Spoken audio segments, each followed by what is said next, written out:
The Devil Keeps His Vows, a dark romance novel. Prologue. The painting she couldn't save. 6 years ago, the hospital had a smell that lived in the walls. Nora had been coming here for 11 months, and she still couldn't name it exactly. Not antiseptic. Antiseptic was sharp and honest. This was something older, something that had settled into the paint and the grout and the fabric of the waiting room chairs, and simply stayed. Like grief, she supposed. Like all the things people had sat here feeling that had never quite left. She pressed her back against the wall in the corridor outside room 412 and breathed through her mouth. The nurse had asked her, very gently, to step out for a few minutes. The doctors needed to adjust her mother's IV. It was routine. It was nothing. It would only take a moment. Nora had nodded, gathered her worn canvas bag, and walked out with the perfect composure of someone who had learned that falling apart was a luxury she could not afford. She did not fall apart in the corridor either. She stood with her back against the wall and her bag in both arms, and her eyes fixed on the far end of the hallway, where a window offered a gray rectangle of November sky, and she breathed through her mouth and did not cry. Her mother was 53 years old. She looked like a woman of 70.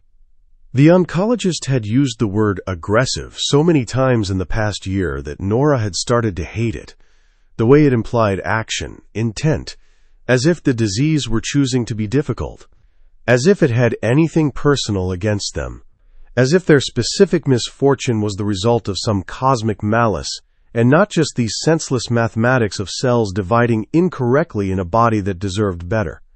Her bag was heavy. She shifted it on her arm and felt the familiar weight of the small kit inside. Her brushes, her bottles of solvent, the magnifying loupe she'd had since grad school, with the cracked lens she'd never gotten around to replacing. She'd been working on a commission during her mother's treatments, sitting in waiting rooms with a tray table across her knees, doing the fine, painstaking work of bringing damaged things back to what they'd been. It was something she could control, something with an answer, an outcome, a knowable before and after. She liked things that could be restored. She liked knowing there was always, somewhere, a version of a thing that still existed intact, beneath the damage, beneath the years of neglect and accident and exposure. You just had to be patient enough, steady enough to find it. She was not always patient, but she was always steady. Her phone buzzed in her coat pocket. She already knew what it was before she looked. The third missed payment notification from the hospital's billing department. Automated. Clinical, without apology. As if the fact that she was standing 20 feet from her mother's hospital bed was not itself a kind of response. She put the phone away without opening the notification. She would figure it out. She always figured it out.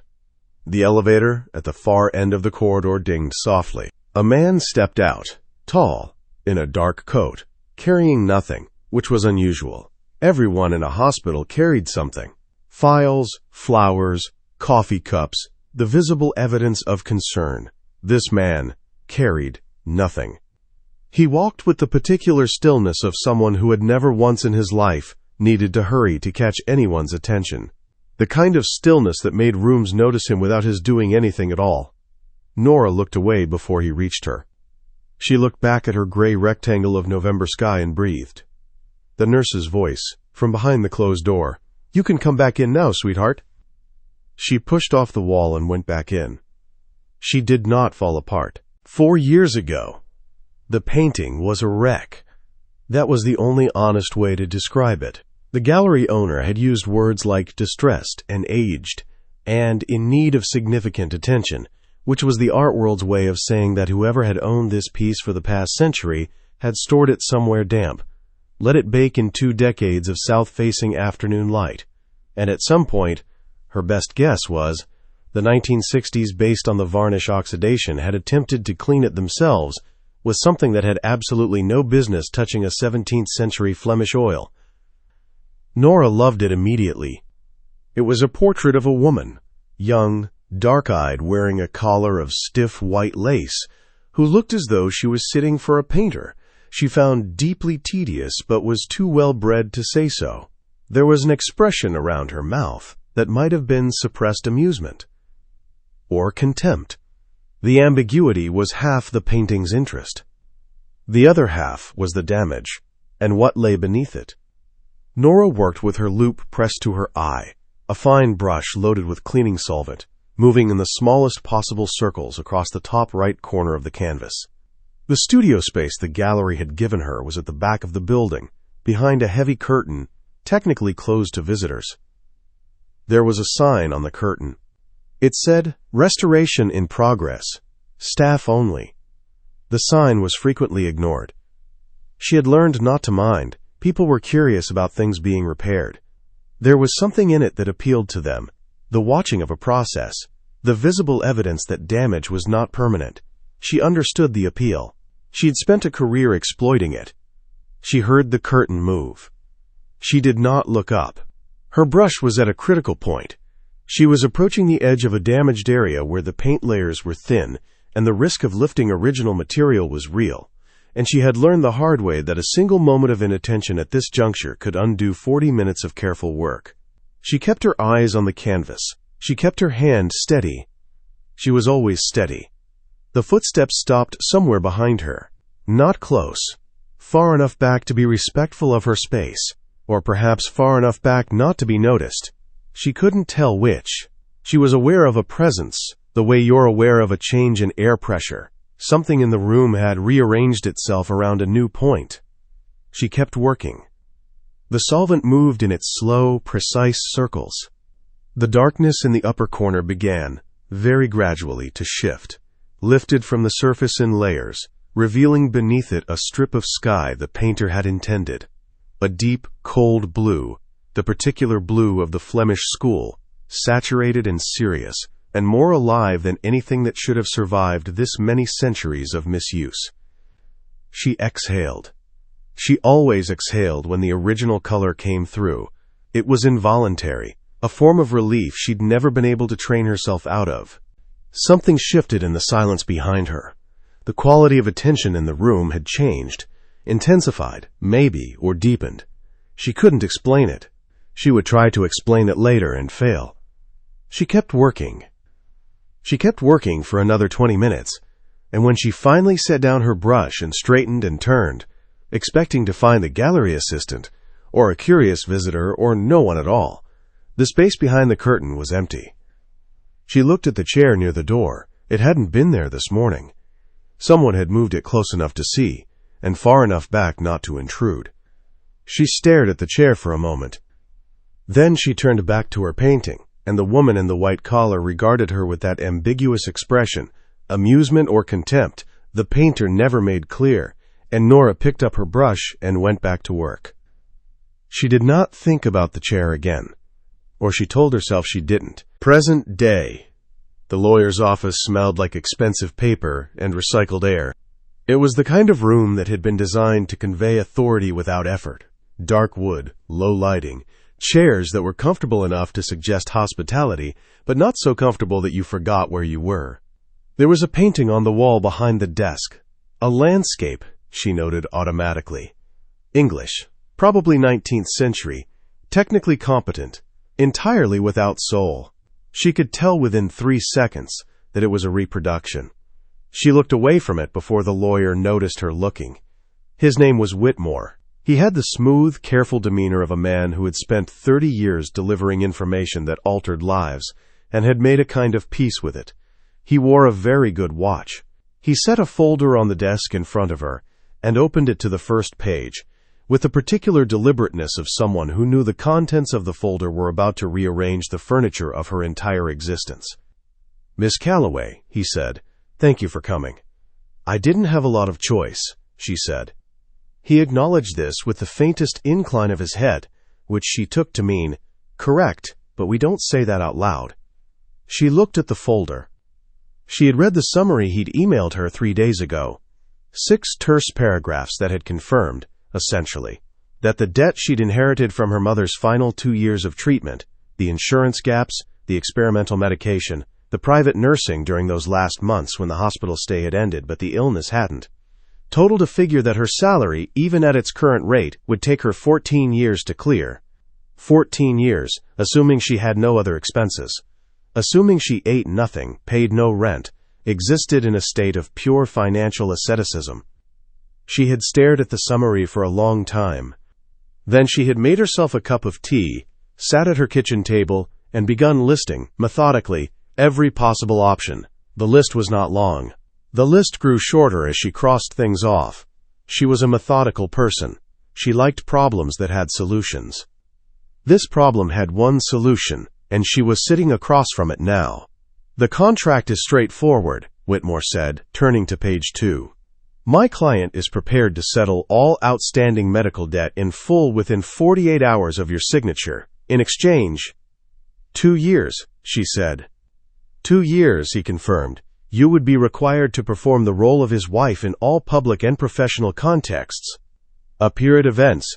Maintain the appearance of a credible marriage for purposes of—" He paused, selected his word carefully, "stability, in certain business negotiations. The arrangement is entirely—" "transactional," she said. "Contractual," he corrected gently. She looked down at the contract. It was 31 pages. She had asked for it to be emailed in advance, and she had read it. All of it. She had made notes in the margins of the printed copy she'd brought with her. Questions, clarifications, the places where the language was vague in ways that might matter later. She turned to page 29. The print was slightly lighter here than on the surrounding pages. A minor inconsistency, barely noticeable, the kind of thing you'd attribute to a printer running low on toner if you were not the kind of person who noticed when things were slightly off. She was exactly that kind of person. The lightness caught her eye and held it for a moment, and some small, animal part of her that did not deal in language, went very still. She read paragraph 4b, Standard Mutual Non-Disclosure. She moved to 4c. Her eye snagged on the language. Biometric confirmation required for dissolution proceedings. Whitmore cleared his throat. "If you have questions about any of the specific clauses—" 4c, she said. A pause. "It's a standard safeguard in arrangements of this kind. Both parties must—" "I know what it says." She looked up. "I'll want to have it reviewed." Something moved across Whitmore's expression. Not alarm, exactly. More like a very controlled version of something adjacent to it. "Of course," he said. "That is entirely your right."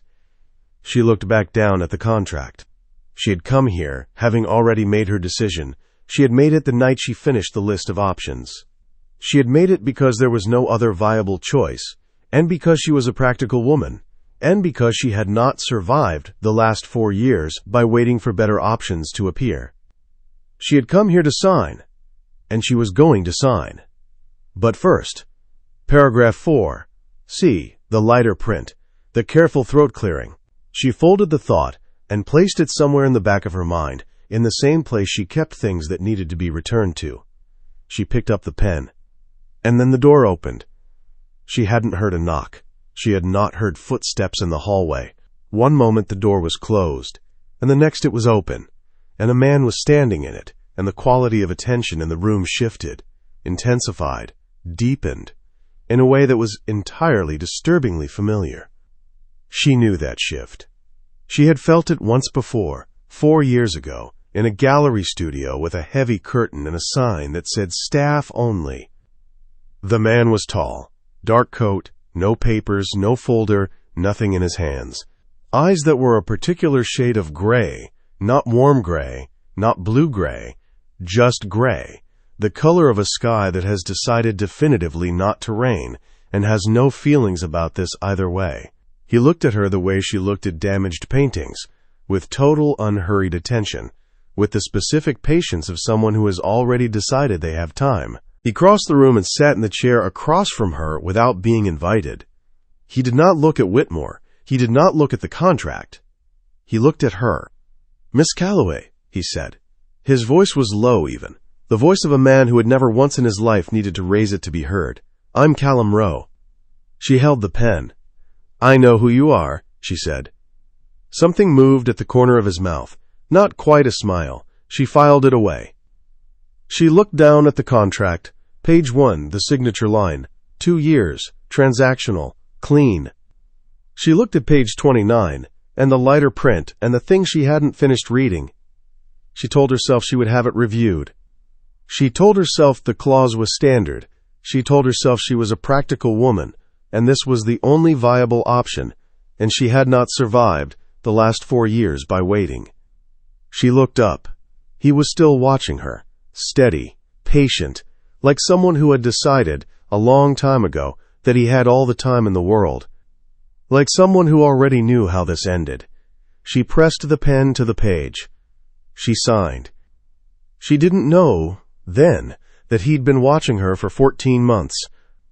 That he had sat in a chair she would never see, behind a curtain in a gallery on East 63rd Street, for 40 minutes one November afternoon, watching her work, watching her hands, watching the way she exhaled when the original color came through, and had made a decision he had never, to anyone, including himself, called by its right name. She didn't know about page 29. She didn't know that the divorce papers she would one day try to file had already been made, in ways she hadn't read and he hadn't mentioned, nearly impossible to complete without him. She would find out. But by then, she would have to ask herself a harder question than whether he had trapped her. She would have to ask herself whether she wanted to leave. Thank you for listening. If you're enjoying this story and would like to experience the full novel, you can download the complete PDF version for free through the link in the description below. You'll receive the entire story in a single ebook file, perfect for reading anytime. Your support allows me to continue creating dark, immersive romances like this. And now, Chapter 1. Chapter 1. Terms and Conditions. Nora. She woke up in a bed that didn't belong to her. That was the first thought. Simple, factual, the kind of thought that arrived before the rest of the mind caught up. The bed was wrong.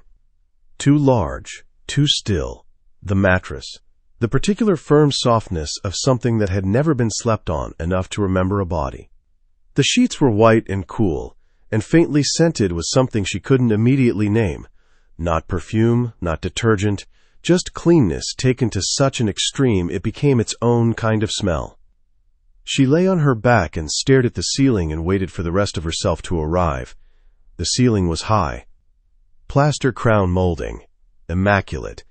The kind of detail that existed not to be noticed but to signal, to anyone who did notice, a certain category of wealth. The kind that didn't announce itself. The kind that simply was. She had signed the contract 3 days ago. She had moved in yesterday. She had slept for 11 hours and woken up in someone else's idea of a bedroom, in someone else's apartment, in what was, technically and legally, her husband's home. She pressed the heels of her palms to her eyes and held them there until the pressure produced light. Then she got up. The floor was hardwood, cool and smooth beneath her bare feet. Her suitcases were still in the corner where she'd left them. She hadn't unpacked yet, a decision she was aware was deliberate and was not yet ready to examine. The closet stood open, and she could see from here that it was full. Clothes she hadn't bought hanging in neat rows, organized by color with a precision that made something tighten uncomfortably in her chest. Someone had been in this room while she slept, or before she arrived, selecting sizes, choosing colors, curating a wardrobe for a woman they had apparently studied closely enough to guess correctly. She picked a pair of dark trousers and a cream-colored blouse and didn't look at the labels. She looked at the labels. She put them back and took a white shirt from her own suitcase instead. The apartment was quiet in the way that expensive places were quiet. Not silent, but buffered. The city noise reduced to something theoretical happening very far away. She found the kitchen by following the smell of coffee, which surprised her. She hadn't heard anyone moving. She had assumed, After the sparse information Whitmore had provided during their 2 brief phone calls since the signing, that Callum Rowe kept early hours, and that she would have the apartment to herself until evening. The coffee was in a French press on the counter, still warm. She touched the glass, warm enough that it had been made within the last 20 minutes. She stood very still for a moment. Then she poured herself a cup and stood at the kitchen window and looked out at the city. The apartment was on the 34th floor. She was looking down at the tops of buildings she recognized, the geometry of blocks she'd navigated on foot 100 times, now arranged into something abstract and cold. Central Park was a dark smear of green at the edge of her sight line. The sky was overcast, a flat white that promised nothing. She drank her coffee and thought about the contract. Not about what she'd agreed to. She had processed that, methodically, in the 72 hours before she signed. She had made her lists. She had weighed outcomes. She had arrived at the same answer from every direction and had signed because the math and sentiment was not a currency that paid medical debt. What she thought about was page 29. Paragraph 4, C, the biometric clause. The language she'd flagged and then set aside because the lawyer she'd emailed, a friend of a friend, someone who owed her a favor, hadn't responded before the signing deadline. And she had told herself it was standard. She had told herself it was fine. She had told herself a lot of things while pressing a pen to paper in a room where Callum Rowe sat across from her and watched her the way no one had ever quite watched her before. Like she was already accounted for. Like the outcome had already been decided. She turned from the window. On the kitchen island, folded with a precision that was becoming familiar, was the morning's newspaper. She noted, without meaning to, that it was open to the arts section. She stared at it. She picked up her coffee and walked out of the kitchen. The apartment was large enough that she could explore it without feeling like she was intruding. Large enough, in fact, that she had not yet seen all of it. She had been shown to her room by a woman named Petra, who managed the apartment with the quiet competence of someone who had worked for Callum Rowe long enough to have permanently adopted his particular brand of communicating everything necessary and nothing extraneous. The tour had been efficient. Bedroom, bathroom, kitchen, living room, the room at the end of the hall, his study. Petra had not opened. She had simply paused outside it, and that pause had been enough. Nora walked to the end of the hall now and stood outside the closed door. She did not try the handle. She looked at the door for a moment. Dark wood. No lock visible from this side, the faint line of light beneath it suggesting a window inside. And then she turned around and went back to the living room. She had work. She had brought a small, damaged watercolor with her. Her own, not a commission, a piece she'd acquired years ago at an estate sale and never gotten around to assessing properly. She had packed it in the same bag as her brushes and her loupe, thinking it would give her something to do with her hands during the evenings. She retrieved it from her suitcase now and settled herself at the dining table, spreading a cloth, setting out her tools.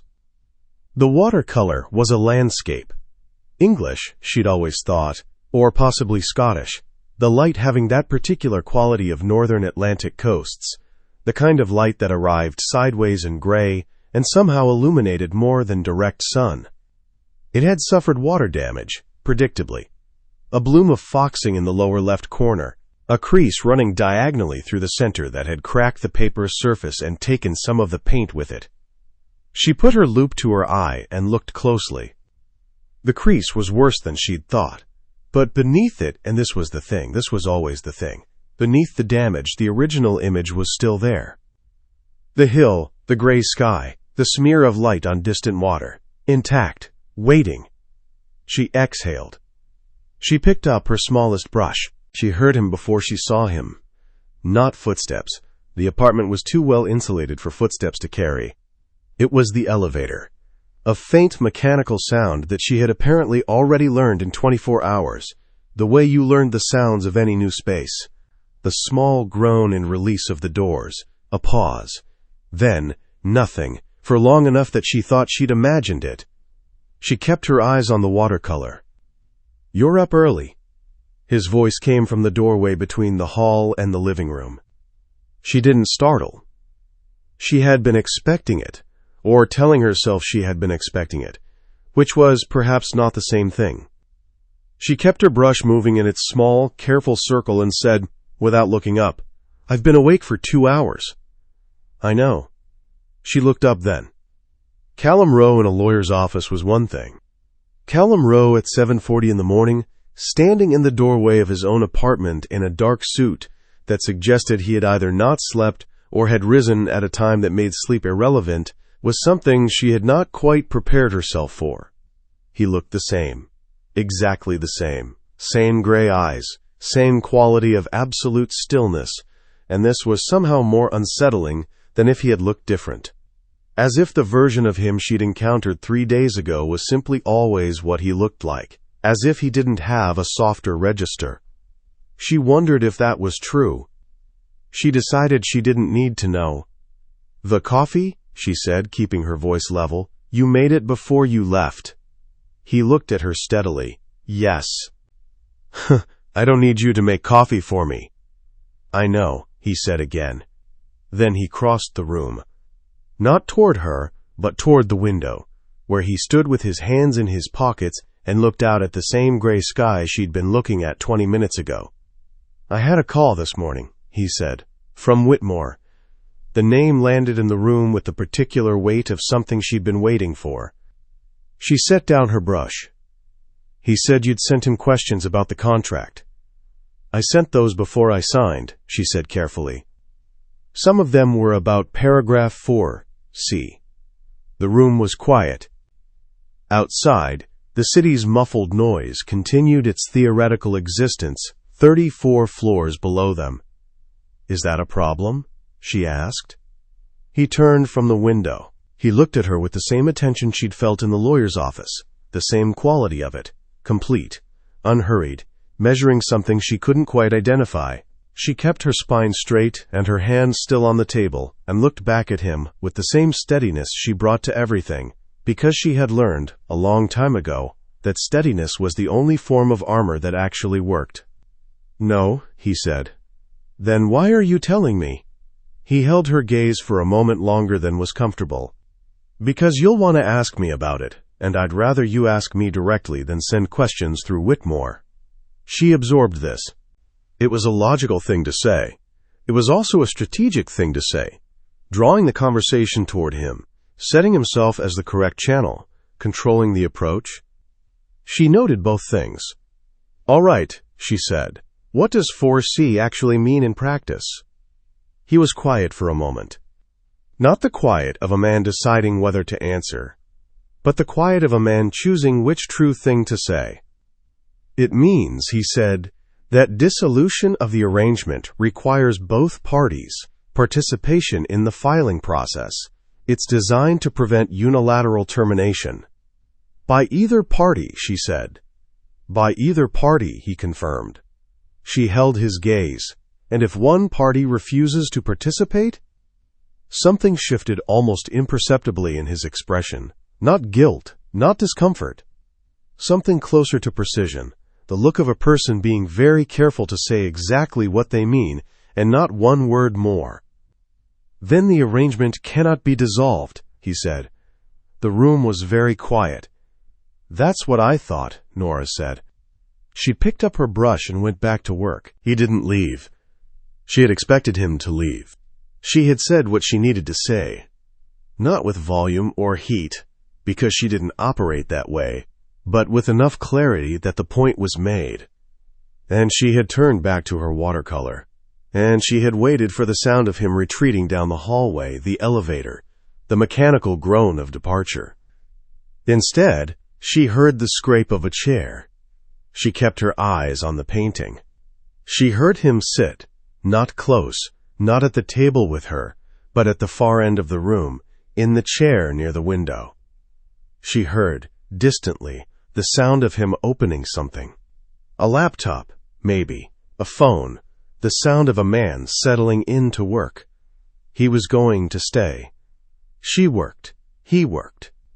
The apartment held them both in its expensive silence, and the city moved 34 floors below, and outside the sky had begun, gradually, to lighten towards something that might eventually become morning. After 40 minutes, he said, "What is it?" She didn't look up. "What is what?" "The painting." She considered not answering. Then, "A watercolor. 19th century, probably. English or Scottish, I think. The light quality, it has water damage and a structural crease in the paper." A pause. "Can it be repaired?" "Yes," she said. Then, after a beat, "Most things can." Another pause. Longer. She was aware of his attention shifting toward her. She could feel it the way you feel a change in temperature, without quite being able to pinpoint the moment it occurred. She kept her brush moving in its meticulous circle. "You were an art restorer before," he said, "before the gallery commission." "I'm still an art restorer," she said evenly. "That doesn't stop because I've signed a contract." "I didn't suggest it would." "No, you just said, before, as if there's an after that's different from the before." Silence. She could feel him, considering this. The shape of the silence had a particular quality, attentive, the kind produced by someone who was listening more carefully than the conversation required. "Fair," he said. She looked up. He was watching her from across the room with that steady gray attention, the laptop open in front of him and apparently ignored. He looked like a man who had said something he hadn't planned to say and was neither apologizing for it nor retreating from it, just sitting with it. "The arrangement," she said. "The public appearances. When does that start?" "There's an event next Friday, a foundation gala. It's on the calendar Petra set up for you." "And until then?" "Nothing required. The apartment is yours. Come and go as you need to." A pause. "Petra will show you the parking structure if you want access to a car. Or I can arrange a driver." "I don't need a driver." "All right." "I don't need much," she said. She looked back at her painting. "I want to be clear about that. The arrangement specifies what's required from me, and I understand what's required. I will fulfill it. But outside of that," she chose her words with the same care she brought to her brush, "I live my own life. I keep my own schedule. I have ongoing work commitments that I intend to honor." "I know," he said.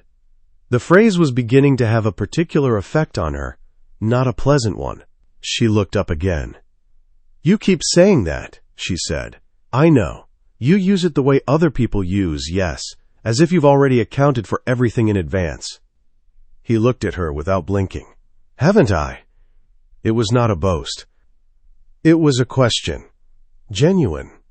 Or near enough to genuine that she couldn't immediately tell the difference. And there was something in his tone that she didn't expect.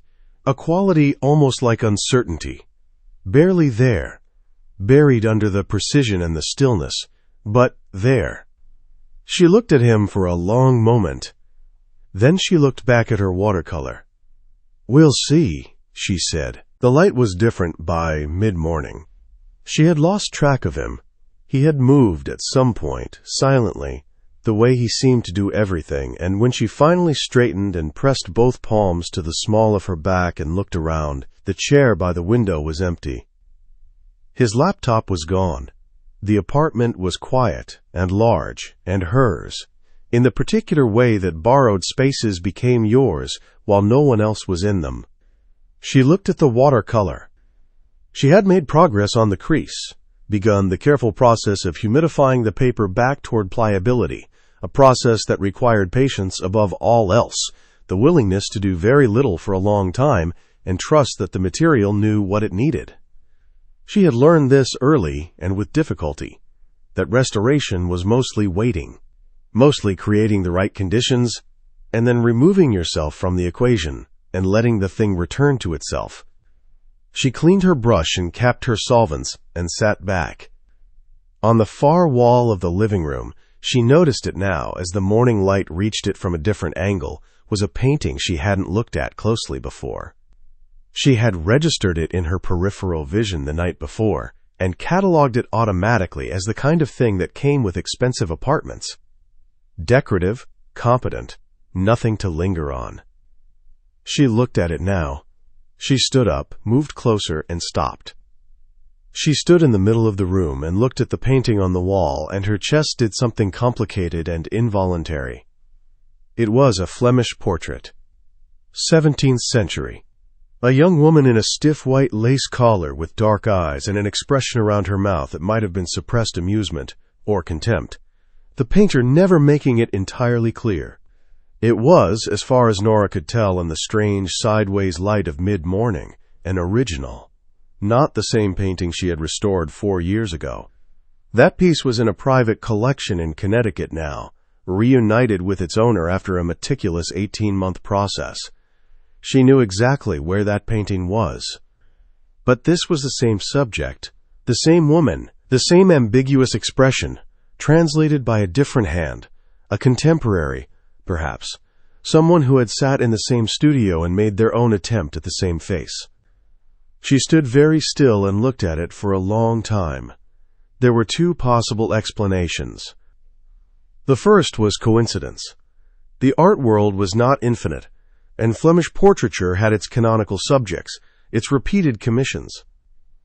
It was possible that Callum Rowe had acquired this painting through entirely ordinary channels, that it bore this particular resemblance to the piece she'd spent 18 months of her life on, for no reason connected to her at all. The second explanation was the one she didn't look at directly. She let it sit at the edge of her thinking, the way you let a word sit on the tip of your tongue.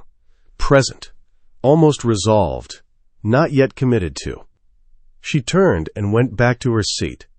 She picked up her loupe and her brush and went back to the crease in the watercolor's paper, the long, slow work of returning something damaged to what it had always been.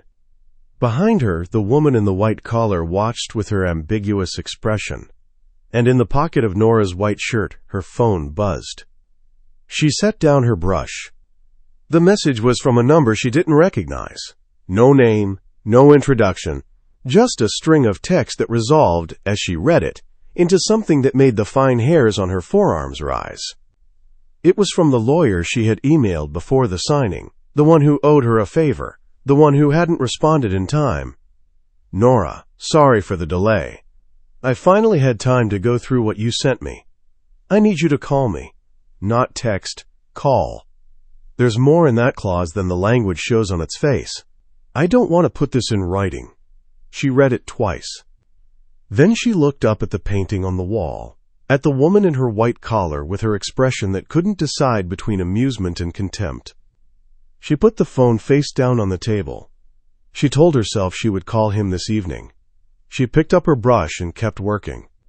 She did not look at the painting on the wall again. Or she told herself she didn't. Chapter 2. The Architecture of Silence. Callum. He had a system. It was the first thing anyone who worked for him learned, usually within the initial week, sometimes within the first day. Not from Callum directly. He didn't explain his systems, didn't feel the need to annotate himself for other people's convenience, but through careful observation of the patterns his life moved in.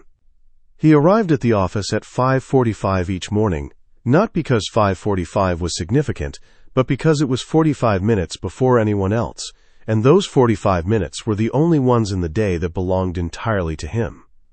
He took his coffee black and made it himself, and drank it standing at the window with the city still mostly dark below him. And he did not speak to anyone, and no one spoke to him, and in those 45 minutes he thought through whatever needed thinking and arranged whatever needed arranging, and by the time the first member of his staff arrived at 6:30, every decision he would make that day had already been made. This morning he had arrived at 5:42. He had made his coffee, he had stood at the window, he had looked at the city. He had not thought about work. He had thought about Nora Calloway, her married name now, though she had not yet tried it on and he doubted she would, sitting at his dining table with a magnifying loupe pressed to her eye and a brush moving in circles so small they should have been invisible, restoring something damaged by a patience and steadiness that he recognized, distantly, as a version of the same quality he used when he was taking something apart. Different application, same fundamental temperament.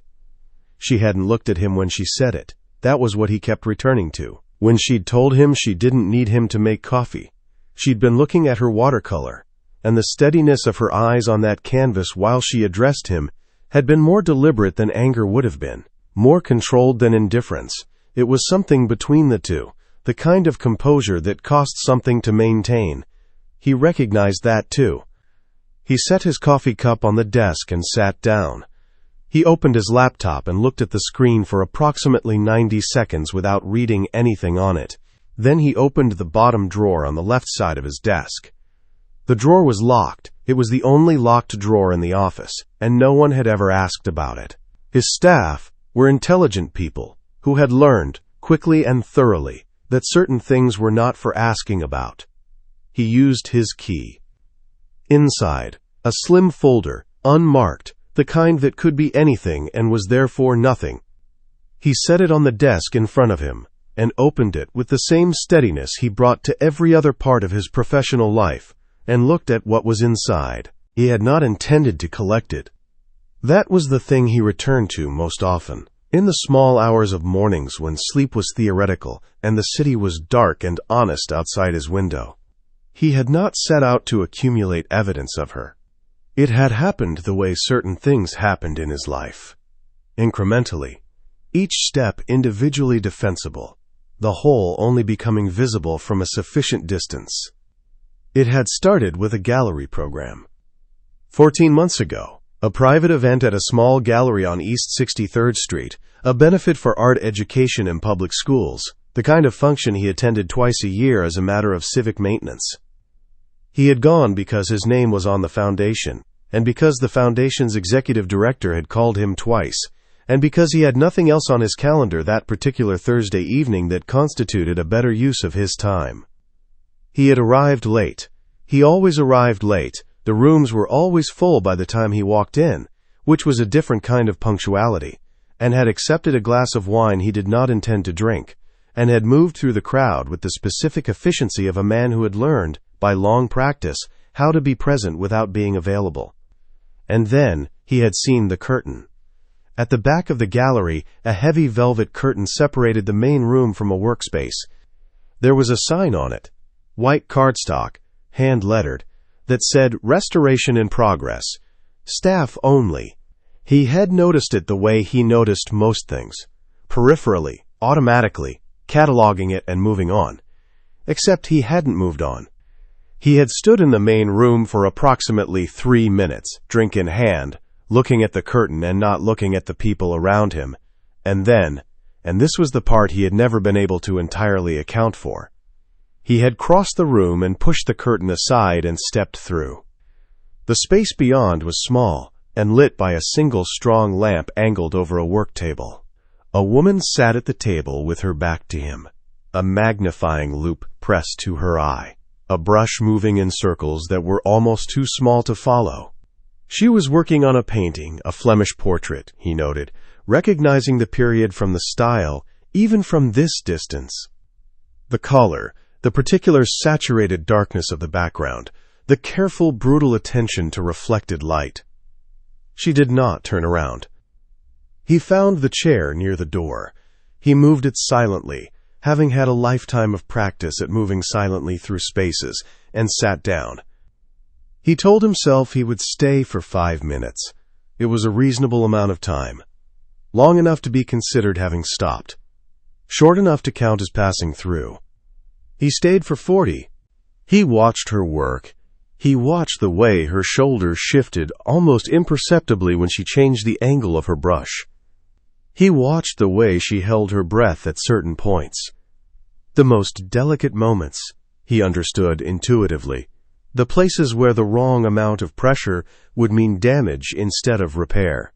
He watched her exhale when something went right, a sound just barely audible across the small room, private and involuntary and entirely unself-conscious. He left before she turned around. He picked up the gallery program from the table near the curtain on his way out. He was not sure why.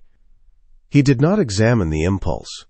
He folded it and put it in the inside pocket of his jacket, and went back to the main room and set down his untouched wine and left the event 17 minutes earlier than he'd intended. In the car, alone, he took the program out and looked at it. Her name was in the acknowledgments section. A single line. Restoration work graciously provided by Nora Calloway. Below the line, a small photograph.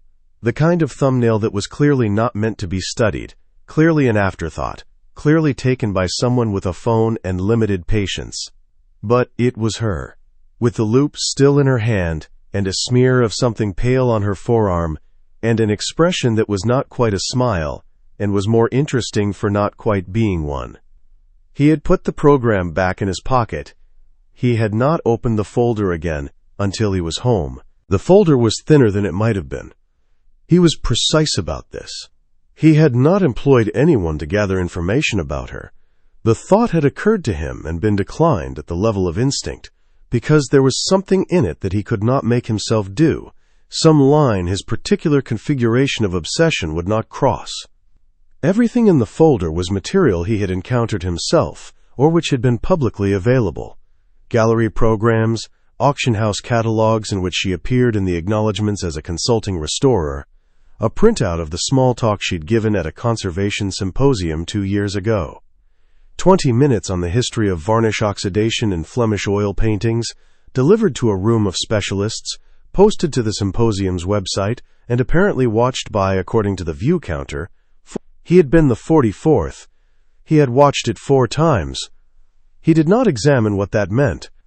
Or he had examined it, precisely and without sentiment, the way he examined everything, and had arrived at a conclusion he was not yet ready to put language to.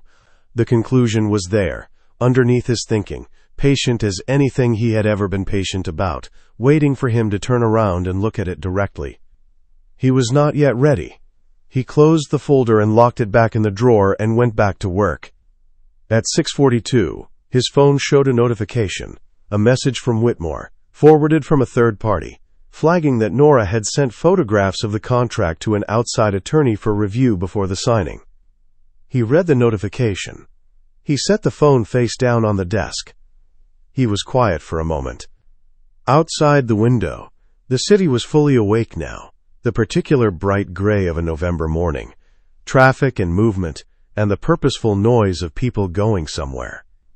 She had photographed the contract. She had sent it to a lawyer. She had noticed and not dismissed the inconsistency on page 29.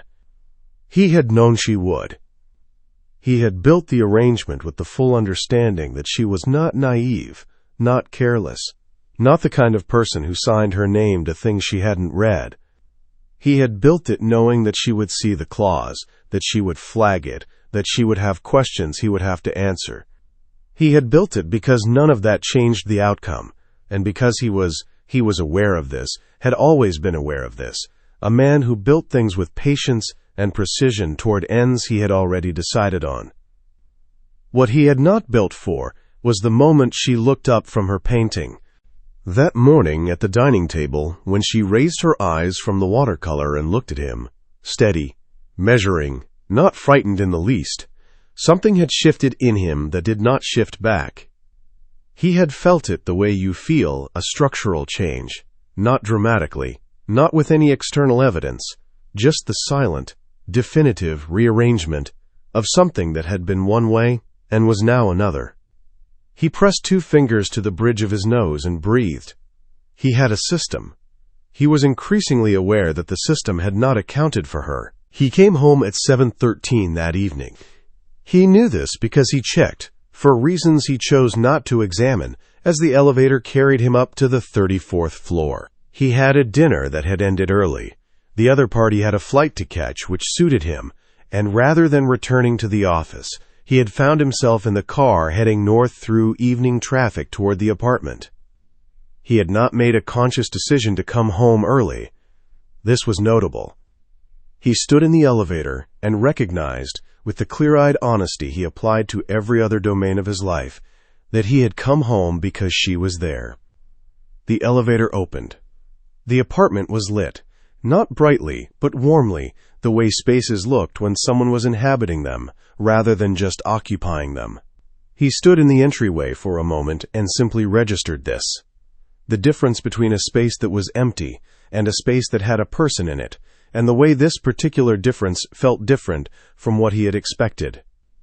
He had expected to feel the way he felt in all spaces that contained other people, monitored, the faint permanent pressure of being observed and needing to manage what was observed.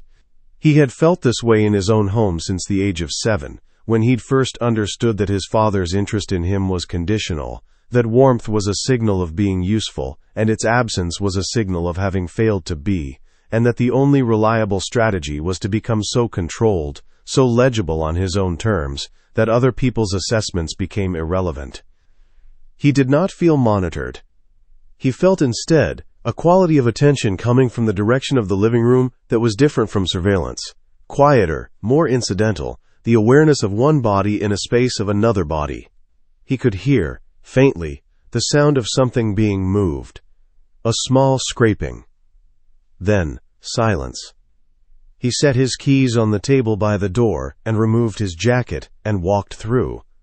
She was at the dining table. The watercolor was in front of her, but she wasn't working on it. She was sitting back, both hands wrapped around a cup of something warm, looking at the painting in the way you looked at something when you were thinking about something else entirely. She had changed from the morning. A different shirt, darker, sleeves pushed to the elbow. Her hair was twisted up on the back of her head with what appeared to be a pencil doing the structural work, and several strands had come loose and were doing what they wanted, along the side of her jaw. She looked up when she heard him. She didn't startle. He had noticed this about her in the morning, the absence of the flinch that most people produced when surprised, that small animal betrayal of vulnerability.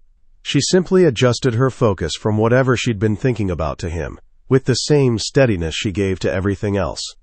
"You're back early," she said. "My dinner ended." "Dinner," she repeated, as if cataloging this.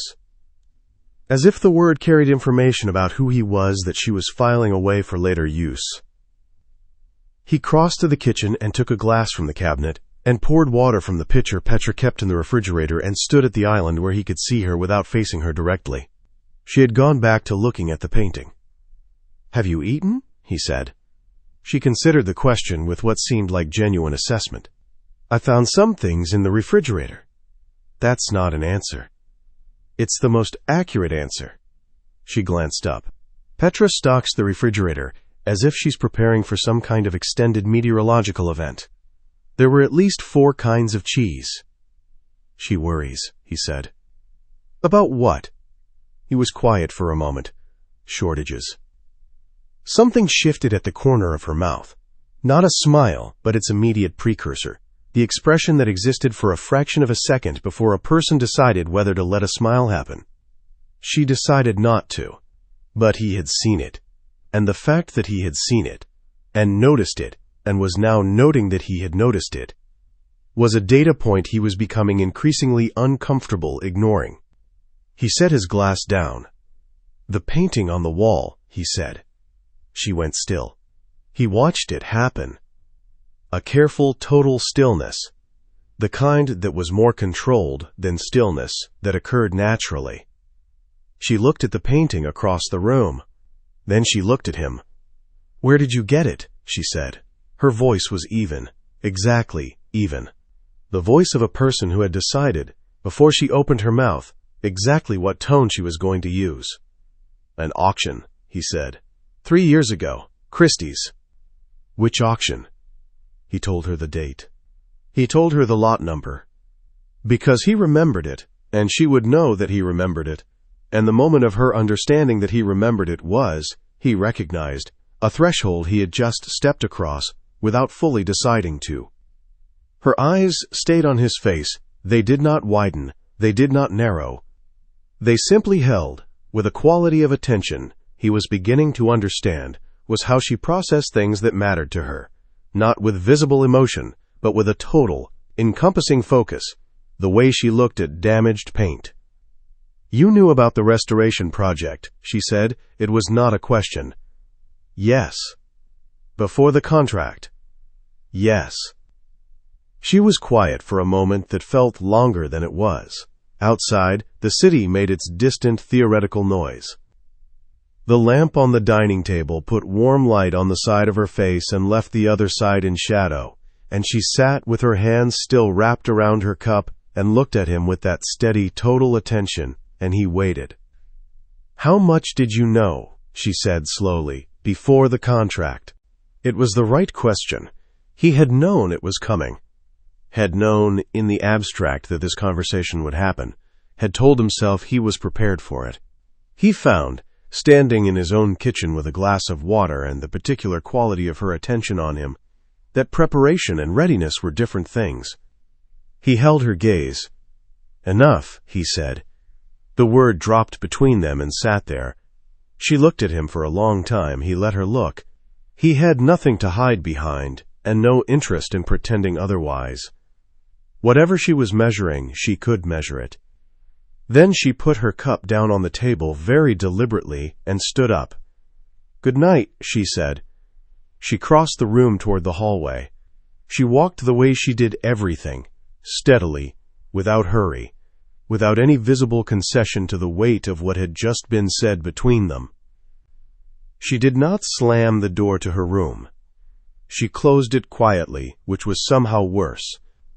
He stood in the kitchen in the warm lamplight and the apartment's expensive silence and looked at the watercolor she'd left on the dining table, the damaged landscape, the crease running through it, the long, slow work of making something hold together again.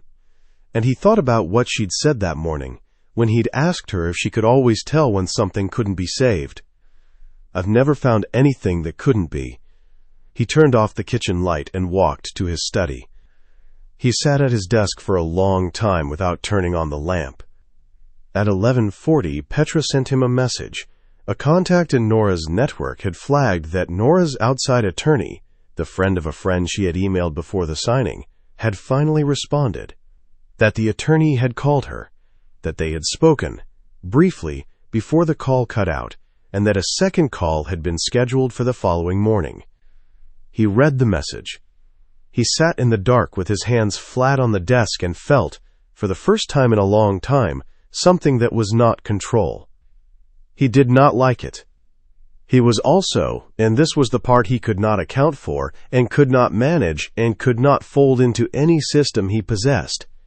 He was also, underneath the discomfort of it, entirely unwilling to make it stop. At midnight he walked to the end of the hall.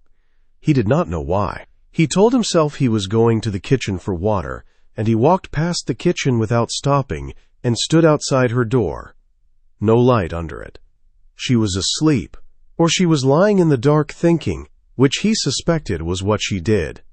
She struck him as a person who spent considerable time inside her own head, navigating its contents with the same methodical care she brought to everything else. He stood in the hallway and looked at the door. He was not going to knock. There was nothing he needed to say tonight that could be said at midnight without changing the nature of what it was.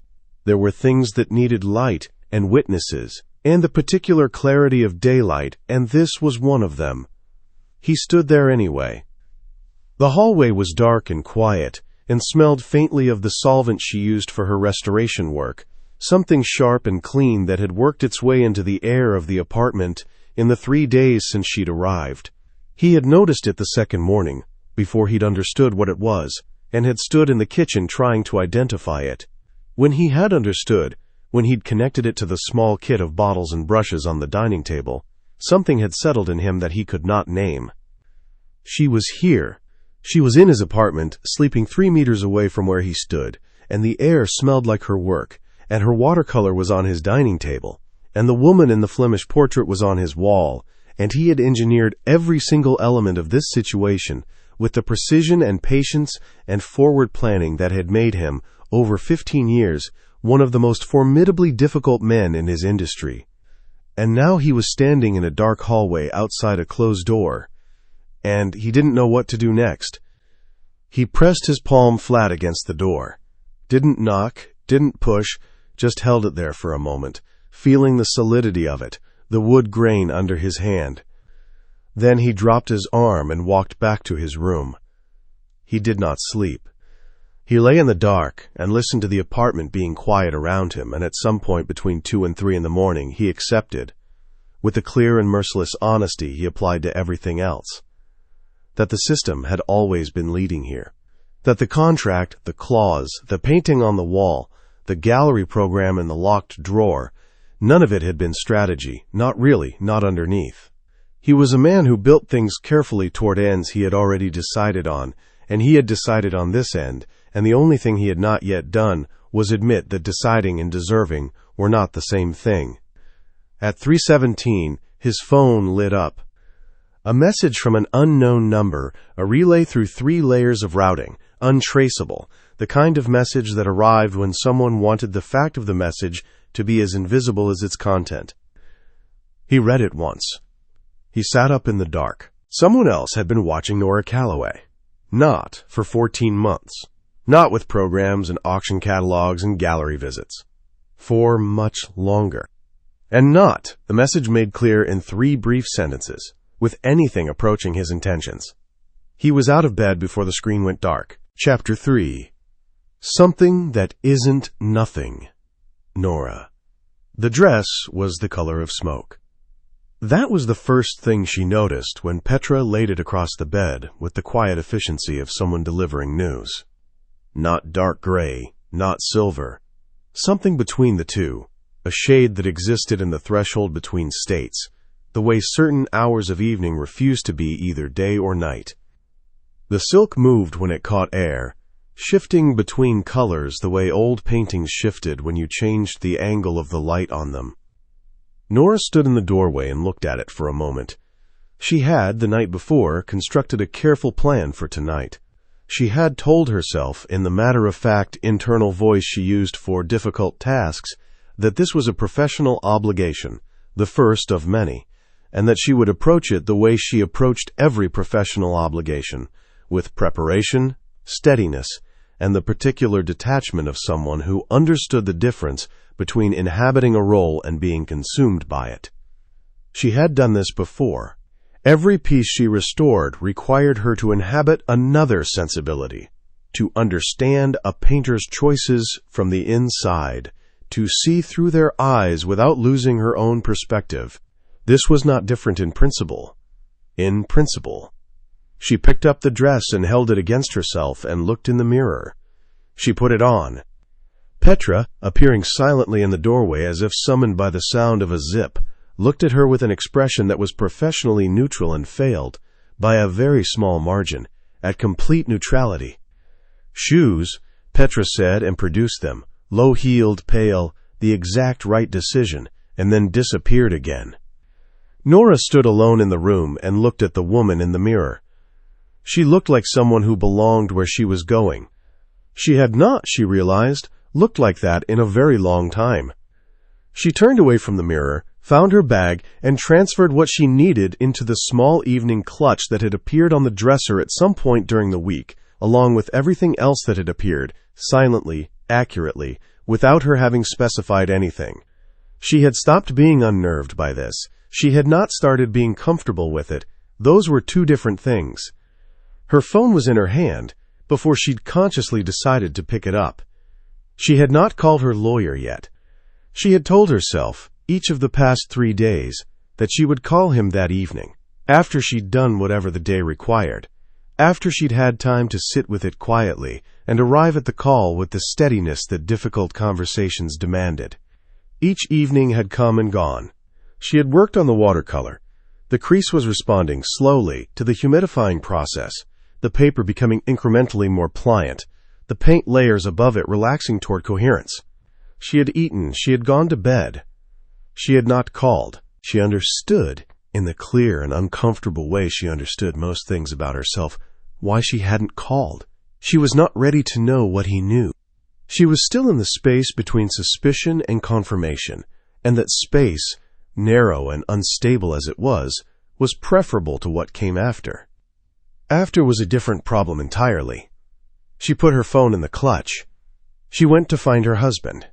He was waiting in the hallway, not pacing, not checking his phone, simply waiting, standing by the elevator with his hands in his pockets, looking at nothing in particular, with a particular quality of stillness she was beginning to understand was his default, and not, as she had initially assumed, a performance of calm for her benefit. He was genuinely still, It was as close to a restful posture as she had seen him take. He looked up when she came out. She watched it happen. The fractional pause in his attention, a kind of reorganization that was there and gone in a single breath. His gaze moved over her with the same totality she'd felt in every room they'd been in together. But tonight, something in the quality of it was different. It was not assessment. She knew assessment. She applied it constantly, had built her professional life on the precise and unsentimental evaluation of surfaces and what lay beneath them. This was not that. She filed the distinction away and kept her expression neutral. "Ready," she said, not a question. He offered his arm without ceremony. She took it, and they stepped into the elevator, and the doors closed, and the city dropped away beneath them in silence. In the lobby, the driver was waiting with the car already at the curb. Callum's hand moved to the small of her back as they passed through the revolving doors, not taking her arm, not steering her, just present there, warm through the silk, an orientation point rather than a guide. She was aware of it with a precision that irritated her slightly. She was aware of being aware of it. In the car, he said, "The foundation is the Hartwell Arts Education Initiative. They fund programs in public schools across the 5 boroughs. Tonight is their annual gala. About 400 people, some significant donors, a few people I work with. We'll stay 2 hours. 2 hours, she repeated. Unless you need to leave earlier." She turned to look at him. He was watching the city through the window, the lights drawing lines across his profile. The particular clean angle of it, the jaw, the slight disorder of his hair against the dark collar.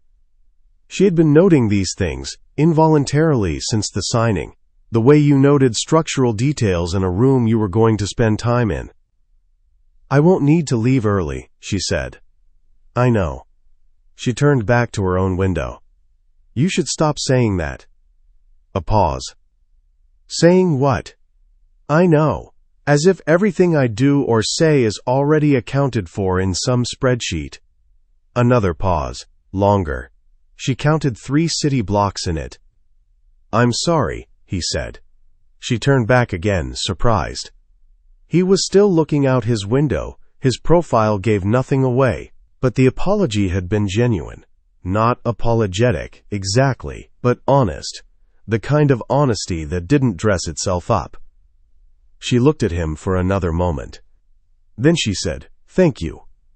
Neither of them said anything else until the car stopped. The Hartwell Foundation's Gala occupied the top 2 floors of a building on Fifth Avenue, whose architects had apparently been given instructions to make stone look weightless. The entry hall alone was twice the height it needed to be, all pale marble and concealed lighting, the kind of space that communicated significance before a word had been spoken in it. She had been to events like this before, not often, but enough.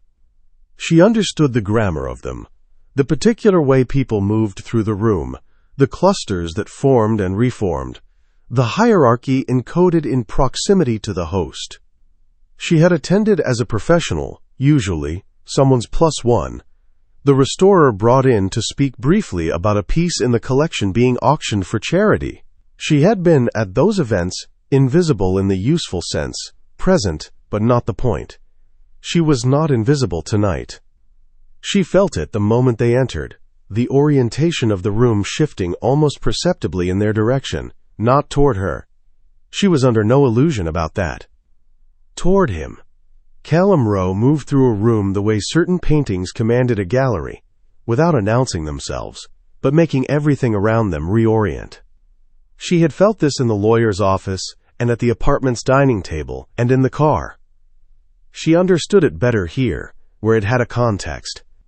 He introduced her to people whose names she would not remember by tomorrow morning, and she shook hands and said the correct things and did not make the mistake of pretending to be someone she wasn't. She was Nora Calloway.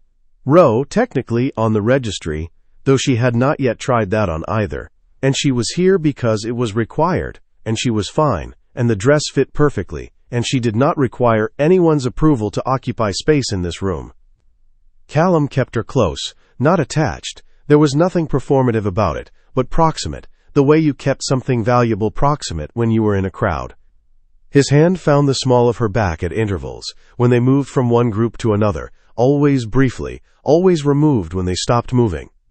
She told herself each time that she noticed it only because she was paying attention to everything, cataloging the evening, performing the same analytic attention she brought to her work. She told herself this successfully until approximately the 9th time. After the 9th time, she stopped explaining it to herself and simply allowed it to be a fact. His hand at the small of her back felt like something she had no adequate category for. She kept this to herself with the ease of long practice and moved on. An hour and 20 minutes into the evening, she found herself on a terrace. She had not planned to find herself on a terrace. She had been navigating the edge of the main room, making her way back from the bar where she'd exchanged her empty glass for a full one, and she had passed an open door and felt the cold air come through it and turned before she'd consciously decided to. The terrace was empty. The city spread below it. The park, a dark suggestion of density in the south, Midtown glittering in the west, the bridges strung with light across the water. She stood at the railing and breathed the cold air and let the noise of the room behind her reduce itself to a murmur. She heard the door open. She did not turn around. "I thought you'd left," Callum said. "I found a door." She kept her eyes on the city. "I needed a minute." He came to stand beside her at the railing, not too close. A foot of space between them, enough to make the proximity a choice rather than a necessity. He looked out at the same city she was looking at, and neither of them said anything, and the cold air moved between them, and the party continued its business on the other side of the glass. "Is it always like that?" she said after a while. "Like what?" "That." She gestured with her glass, vaguely at the room behind them. "All of it. The way people talk to you as if they're trying to solve a problem, as if every conversation is a negotiation." A pause. Then, "Yes." She looked at him.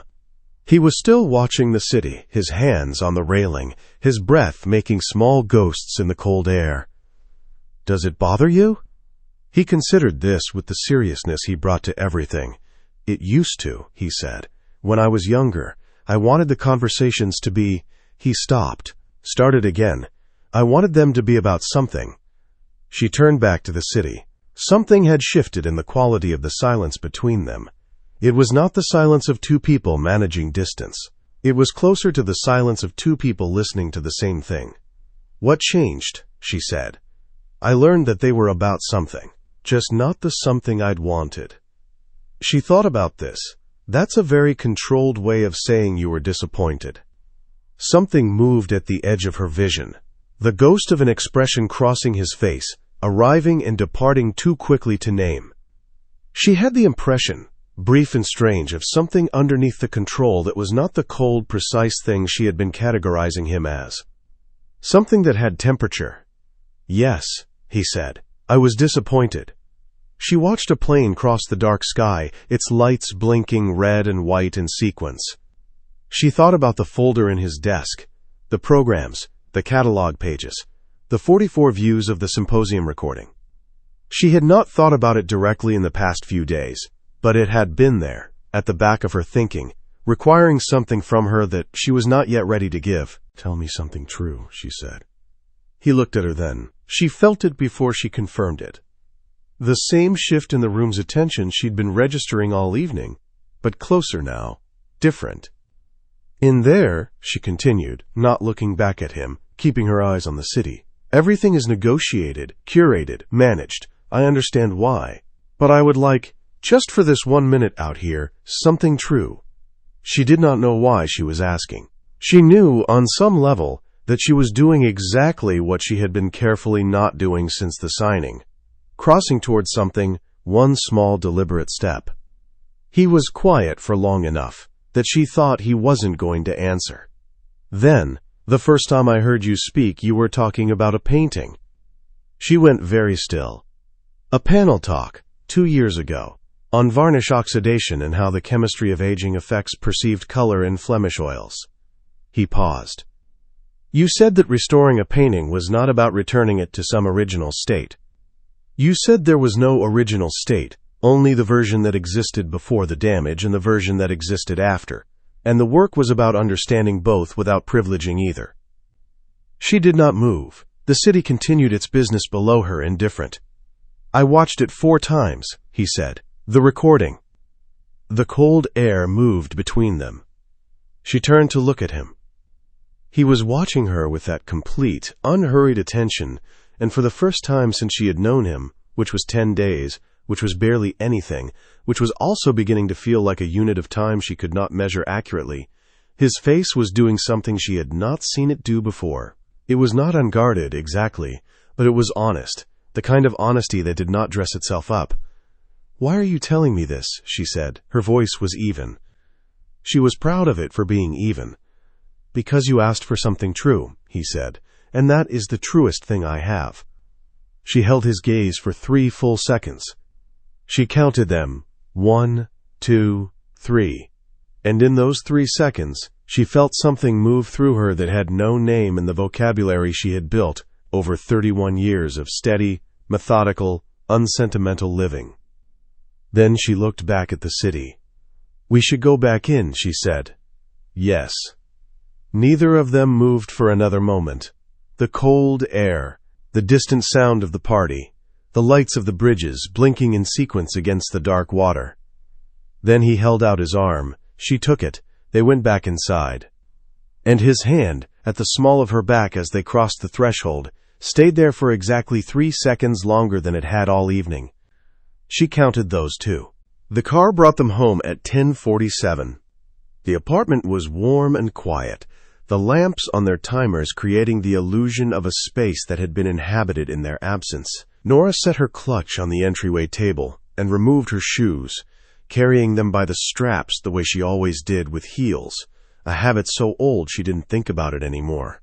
Callum moved through the apartment behind her, jacket already off, the same controlled efficiency, and she was aware of him the way she had been aware of him all evening, as a presence with weight, with temperature, with the particular gravity of something that had decided on a direction and was committed to it.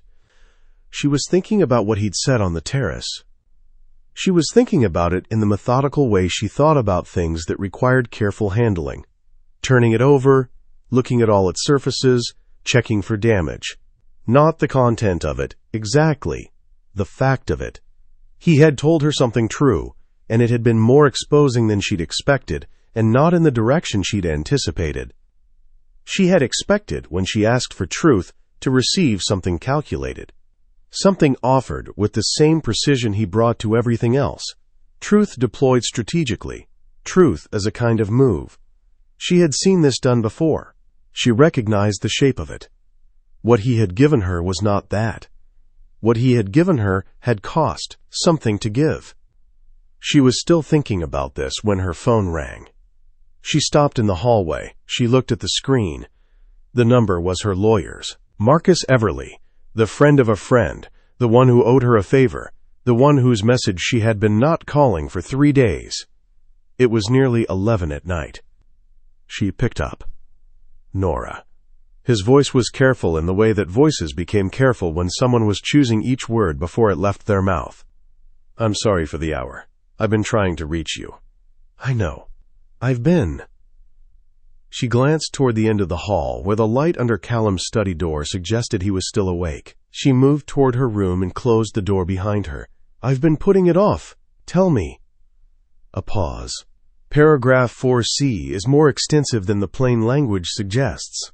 "I've been looking at it against the state's standard dissolution procedures, and there's a structural—" He stopped. "Nora, it's not just biometric confirmation. That's the clause everyone can see. But there's a secondary provision buried in the language of subsection 3 that references an arbitration requirement. Any dissolution proceeding has to pass through an arbitration panel before the court will accept the filing." She sat on the edge of her bed. The smoke-colored dress pooled around her knees. "And the panel," she said. Her voice was still steady. She had always been steady. "Who comprises the panel?" Silence. "Marcus, it's—" He stopped again. Started. "The panel is appointed by mutual agreement of the parties, legal representatives, which means that if one party's legal representative declines to participate in the appointment process, the panel cannot be constituted." She was quiet. Nora, I heard you.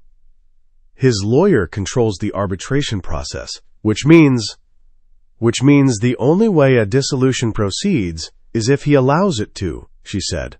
Her voice was very even now, the evenness of someone who had gone past the point where evenness required effort and into the territory where it was simply what remained when everything else had been removed. That's what it means. Yes. She looked at the wall. On it, a small watercolor she'd brought from her old apartment. Her own work, not a commission, a landscape she'd made years ago that had survived every move and every year of her mother's illness as the one thing she'd refused to sell. A gray coast, cold light on water, the horizon line drawn with such care that it looked almost accidental. There's something else, Marcus said. She closed her eyes. Tell me. I did some digging. I know you didn't ask me to, and I'm sorry if but I found something about the debt. Your mother's debt. The medical accounts. The collection agency that approached you. Nora. Another pause. The careful kind. That agency is a subsidiary. 3 layers of corporate structure, but I traced it. It's owned by a holding company registered in Delaware. And the holding company is his, she said. The word landed in the room with the full weight of what it meant. Is his, Marcus confirmed, quietly, like confirmation was its own form of condolence. She sat on the bed in the smoke-colored dress in the warm, expensive, perfectly climate-controlled room, and she held the phone against her ear and she breathed. The debt had not been real. The threat had not been random. The collection agency, the voicemail, the men who had come to the gallery and looked at her the way they looked at her, all of it, the entire architecture of the thing that had driven her to the lawyer's office, and the contract and the signature on page 1, all of it had been constructed by him. She had not been in danger of anything except the danger he had built, carefully, precisely, around her, the way you built a frame around something you intended to hang on a wall. She thanked Marcus. She ended the call. She set the phone on the nightstand, with the specific deliberateness of someone who needed their hands to be doing something definite. Then she sat very still and looked at the gray coast on the wall and the cold light on the painted water, and she thought about a man who had watched her work for 40 minutes through a curtain and had taken a gallery program home in his jacket pocket and had sat alone in a room with it, and she stopped the thought. She breathed. Down the hall, the light was still on under his study door. She looked at her own closed door. She thought about the terrace and the cold air and the truth he had given her that had cost something. She thought about what it meant that she had asked for it. She turned off the lamp and lay down on top of the covers in the smoke-colored dress and stared at the ceiling in the dark. She did not sleep for a long time. And when she finally did, what she dreamed was not fear. It was the painting on his wall, the woman in the white collar, with her expression that refused to choose between amusement and contempt, looking at her with that look as if to say, "You already know what comes next. You have known for longer than you want to admit." Chapter 4. What he lets her see. Nora. She woke at 6:12 and lay still for a moment, taking inventory. She was in bed. The apartment was quiet. The lamp on the nightstand was off, which meant she had turned it off at some point in the night, without remembering doing so. The smoke-colored dress was still on her, faintly wrinkled, the silk retaining the warmth of her body the way good material did. She had slept. She had not expected to sleep. She had lain in the dark with Marcus Everly's voice in her ear, the careful, condolence-shaped silence after his, and she had thought, "I will not sleep. This is not the kind of information a person sleeps on." It was the kind of information that required immediate response, or at least immediate planning, the construction of some course of action that was commensurate with the scale of what she had just learned. Instead, she had slept for nearly 7 hours. She thought about this while she changed, methodically, into her own clothes, gray trousers, a white linen shirt, everything from her own suitcase, which she had still not unpacked. She had a theory about the sleeping. It was not peace. It was not acceptance. It was the particular rest of someone whose body understood, before their mind did, that what came next was going to require resources, and that depleting those resources, with a sleepless night of useful feeling, but ultimately unproductive catastrophizing, was the least efficient possible response to the situation. Her body had decided she needed to be ready. She would be ready.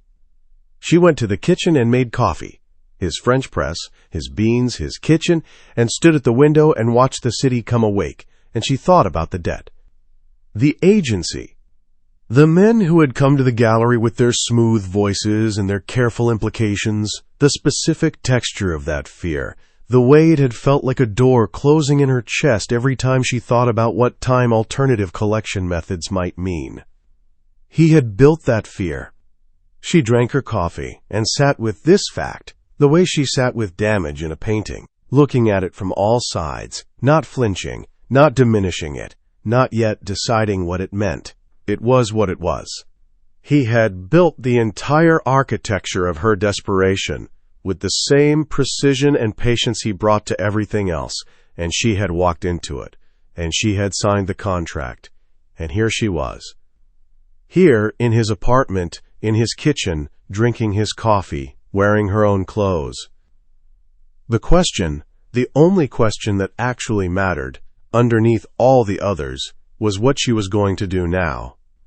She was still forming her answer when she heard, from somewhere in the building's infrastructure, a sound she had never heard in this apartment before, a rush of water, sudden and pressured, followed almost immediately by a muffled mechanical groan from the direction of the utility corridor near the service entrance. Then, distantly, an alarm. Then Petra's voice through the intercom, very calm. "Ms. Rowe, there's a pipe issue in the building's 7th floor junction. Maintenance says the elevator access to floors 8 through 20 is suspended until the pressure can be controlled. It's not expected to affect this floor directly, but we'll be monitoring. I'm afraid your 11 o'clock meeting with Mr. Feld will need to be rescheduled." Nora looked at the intercom. "All right," she said. "Mr. Rowe is also aware he'll be working from the apartment today." A pause. Small and significant. "All right," Nora said again. She refilled her coffee and went to the dining table and sat down in front of the watercolor and picked up her brush. She had work to do. Callum. The pipe had burst at 3:47 in the morning. He knew this because the building's emergency alert had woken him from the thin, unsatisfying sleep he'd managed after midnight, and he had been on the phone with the facilities manager for 40 minutes before 5 a.m., assessing the situation with the same systematic attention he gave to everything that required repair. The pipe itself was on the 7th floor, a junction in the main supply line that had been flagged in the last inspection report as aging but not yet critical. It had apparently decided to reassess that characterization on its own timeline. He had handled it, he had rescheduled the morning. He had sent the appropriate messages and made the appropriate calls, and by the time the city was fully awake outside his window, he had done everything the situation required and had nothing left to do that constituted an adequate reason to stay in his study. He sat at his desk anyway.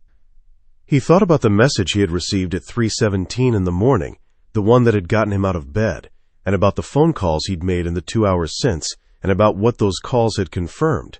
Someone had been watching Nora. Not recently. The surveillance had roots that were considerably older than 14 months, connected to a name that existed, in his world, the way certain things existed, at the edge of a painting's composition. Not the subject. Never centered, always there, never entirely visible. He had handled that too, or rather, he had begun handling it, which was a different and more serious thing. He had also, somewhere in the space between the first call and the last, understood that Nora had spoken to her lawyer. Not because he monitored her phone, he did not, but because Whitmore had flagged that the outside attorney had finally returned contact, and Callum understood, with the clear and merciless intelligence he had spent 34 years refining, exactly what Marcus Everly would have told her. The full scope of 4C, the arbitration structure, and because Everly was thorough, and because thoroughness was what Nora would have wanted, the provenance of the collection agency. She knew. He sat at his desk and held this fact, and did not attempt to minimize it, because minimization was something he did not respect in himself or in anyone else. She knew. It was the thing he had known from the beginning, would eventually be known, and he had told himself, not believed, because there was a distinction, and he was capable of making it, that when she knew, he would manage it. He would explain himself. He would present the situation in the most accurate possible light, with the full accounting of his own role in it, and she would either accept this or she would not, and he would deal with whatever came next. He had not anticipated the specific weight of she knows in the hour before he had to go sit in the same apartment as her. He put his laptop in his bag. He opened the study door. Down the hall, in the living room, he could hear the faint sound of her working, the precise, almost imperceptible sound of a brush against paper, the small shifts of someone maintaining total stillness in a chair. He walked toward it, Nora. She heard him come in. She did not look up. She was at a critical point. The crease in the watercolor's paper had been responding to the humidifying process for 4 days, and this morning it had reached a state of controlled pliability that made today the most significant opportunity she'd had. The paper was ready. If she worked the crease now with the right amount of patience and the right angle of approach, she could close it. Not invisibly, never entirely invisibly, but well enough that the painting would hold, that the image would be coherent again across the break. She kept her brush moving. She heard him cross the room, not to her, not close, and the sound of a chair being settled into, and then the quiet of a man opening a laptop and beginning to work. She had heard this before, the first morning, and had found it easier to manage than she'd expected. He worked the way she worked, without announcement, without the particular noise of someone who needed to be noticed being present. It was simply presence, occupying its own space, not demanding anything from the air between them. She worked, he worked. Time moved in the way it moved when she was focused, not quickly, not slowly, but in the particular elastic rhythm of deep attention, where an hour could feel like 20 minutes, and a single moment could expand to fill whatever space it needed. At some point, she didn't check the clock. She became aware that his attention had shifted. Not obviously, he had not moved. She had not heard him stand or cross the room, but the quality of the silence between them had changed in the way she had learned over the past 2 weeks, to read in him the particular change in the room's atmosphere that preceded his attention landing somewhere new. It was on her. She kept working. The crease was closing. Slowly. It would take the rest of the morning, probably, a succession of small adjustments, each one assessed before the next was made. But closing. She could see it. Through the loop. The paper surface, which had buckled and cracked and lifted where the damage ran through it, was beginning to lie flat. Not perfectly flat. Not as it had been before, but flat in the way of something that had been broken and healed. Slightly different from what it was, slightly thicker along the line of the repair, carrying the visible history of what it had survived. She exhaled. She sat back and pressed her hands flat on the table and let the feeling of progress settle through her, the particular quiet satisfaction of a thing being returned toward itself. "What just happened?" His voice came from the far end of the room. She turned. He was sitting in the chair by the window with his laptop on the table beside him, untouched, and he was watching her with that complete, unhurried attention. "The crease is closing," she said. "I saw you breathe." She looked at him. "I breathe continuously. It's a physiological requirement." "Not like that." He held her gaze with something that was almost, she thought, gentleness. She had not seen this from him before. Not precisely. "You exhale when something works." "I've noticed it before. In the gallery." The sentence sat between them. In the gallery. She looked back at the watercolor. The crease ran diagonally across the lower third of the image, and along its length the paper was settling. The paint layers above it relaxing incrementally, the hill and the gray sky and the smear of light on water pulling themselves back toward coherence. "Yes," she said, "I do." "Why?" She considered. because it could always go the other way. Every time I make contact with a damaged piece, I'm making a decision that can't be unmade. If I misjudge the material, if I apply too much solvent or too much pressure, or if the paper is more fragile than I've assessed, I can cause more damage than was already there. So when it goes right, she paused, it costs something to do this kind of work. The exhale is what's left when you've spent it. Silence. She still wasn't looking at him. That's what it costs you, he said, not quite a question. Yes. She heard him stand. She heard his footsteps cross the room. Slowly, not hurried, the deliberate pace of someone who was being careful about their approach. He stopped beside her, close enough to see the watercolor properly, far enough to leave her space. She did not move. He looked at the painting for a long time. She looked at him looking at it, and something in the quality of his attention, the same thing she had first noticed through the curtain 4 years ago, without seeing his face, without knowing his name, moved through her with the low, specific ache of recognition. He knew how to look at things. He knew how to look at her.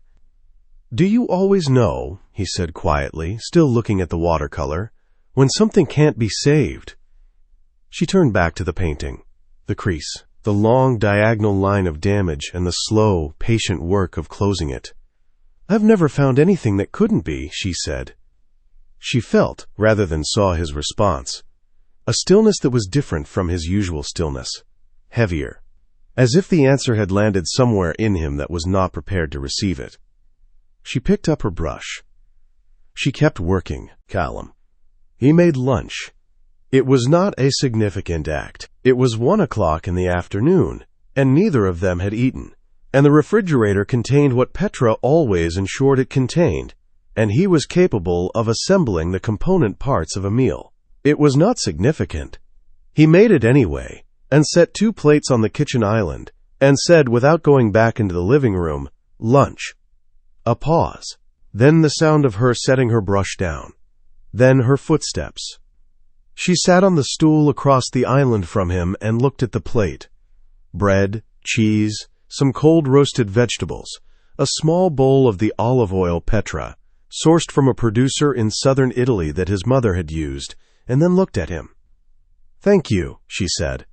He nodded. They ate in silence for a while, not uncomfortable silence, the silence of 2 people who had been in the same space for several hours and had moved past the stage where silence required management. She ate with the focused attention she brought to everything, not hurrying, picking up each thing as if it deserved consideration. He watched this for a while and then made himself stop watching it and ate his own food.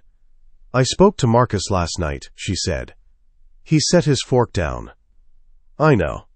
She looked up. There was nothing in her expression that he could read as anger, which was somehow more unsettling than anger would have been. She was looking at him with the same total analytic attention she gave to damaged paintings, looking at all its surfaces, not flinching, assessing. "He told me about the arbitration structure," she said. "Yes." "And about the collection agency?" "Yes." She held his gaze. He held hers. The kitchen was warm and quiet, and outside the window the city conducted its business 34 floors below, and between them the island held 2 half-eaten plates and the weight of what had not yet been said. "I want to understand something," she said. Her voice was level, completely deliberately level, in the way of someone who had decided, before this conversation began, exactly what kind of steadiness they were going to need. "And I want you to answer me directly." "All right." "The debt," she said. "My mother's debt. The accounts. The agency. Did you create it?" "All of it. Specifically to bring me here?" He was quiet for one moment, not hesitating, choosing. "Yes," he said. The word landed between them with the specific weight of a thing that had been precisely balanced and was now committed. She breathed once, slowly, through her nose. He watched the small rise of her shoulders, the deliberate release. She was managing something. He could see the management happening, the careful, practiced containment of something that, if released, would be considerable. "How long," she said, "were you planning it?" 14 months. She set her fork down. She looked at her plate for a moment, then back at him. "From the gallery," she said. "From the gallery. You watched me work for 40 minutes, and then you went home and you started building a trap." "I went home," he said carefully, "and I couldn't stop thinking about you. The trap came later." "How much later?" 3 months. She looked at him. He looked back. He had prepared, in the abstract, for this conversation. He had not prepared, could not have prepared, for the particular quality of being looked at by her in this moment. It was not contempt. It was not the cold, bracing anger he had expected and could have navigated. It was something more complicated. The look of a person engaged in a genuine attempt to understand something that did not want to be understood, pressing the full force of their intelligence against it without yet knowing what they would find. "Tell me," she said, "what you were trying to do, not what you did, what you wanted." He was quiet for a long time, long enough that she waited, which told him she understood the question deserved the time. "I wanted," he said, slowly, "to have you somewhere I could." He stopped. Started again. "I've spent most of my adult life building situations in which the outcomes I preferred were the only rational choice for the people around me. It's how I work. I remove the alternatives." A pause. "With you, I told myself that was what I was doing, that I was simply engineering proximity, creating the conditions under which something that I—" He stopped again. She waited. "I don't know how to want things without building toward them," he said. "I've never learned another way. And I wanted you, and I didn't. I hadn't yet understood the difference between building a situation and—" His voice, which had been steady, arrived at a quality he did not usually allow it. "And building a cage." The word fell between them. His word, her word from the terrace last night, repatriated. She looked at him for a long time. Then she picked up her fork and began eating again. He stared at her. "You're going to keep eating," he said. "I'm hungry," she said. "And this doesn't get less true whether I eat or not." She took a piece of bread and broke it and looked at it. "I'm not finished thinking about it. I'll let you know when I am." He looked at her. She ate. He picked his fork back up. They finished the meal in a silence that was different from the silence before it, denser, warmer, carrying more weight. Like a piece of paper that had been through the humidifying process, he thought. Not repaired. Not what it had been. But beginning, incrementally, to lie flat. He was in his study at 4 o'clock when she knocked. He said, "Come in," and she did, and she stood in the doorway with her hands in the pockets of her gray trousers and the late afternoon light from his window falling across her at an angle that was, he noted involuntarily, the same angle as the lamp in the gallery studio 4 years ago. "I have a question," she said. "Ask it." "The painting on the wall, the Flemish portrait, the woman in the white collar." She looked at him steadily. "When did you buy it?" "I told you, 3 years ago. Christie's." "That was 11 months before the gallery." A beat. "Yes," he said. "So you saw the painting, a related work, a contemporary of the same subject I was restoring, and you bought it. And then a year later you were at a gallery event where I happened to be working." She paused. "How did you know I'd be there?" He held her gaze. "I didn't. I attended the event because the foundation had my name on it. I didn't know you would be there." She considered this.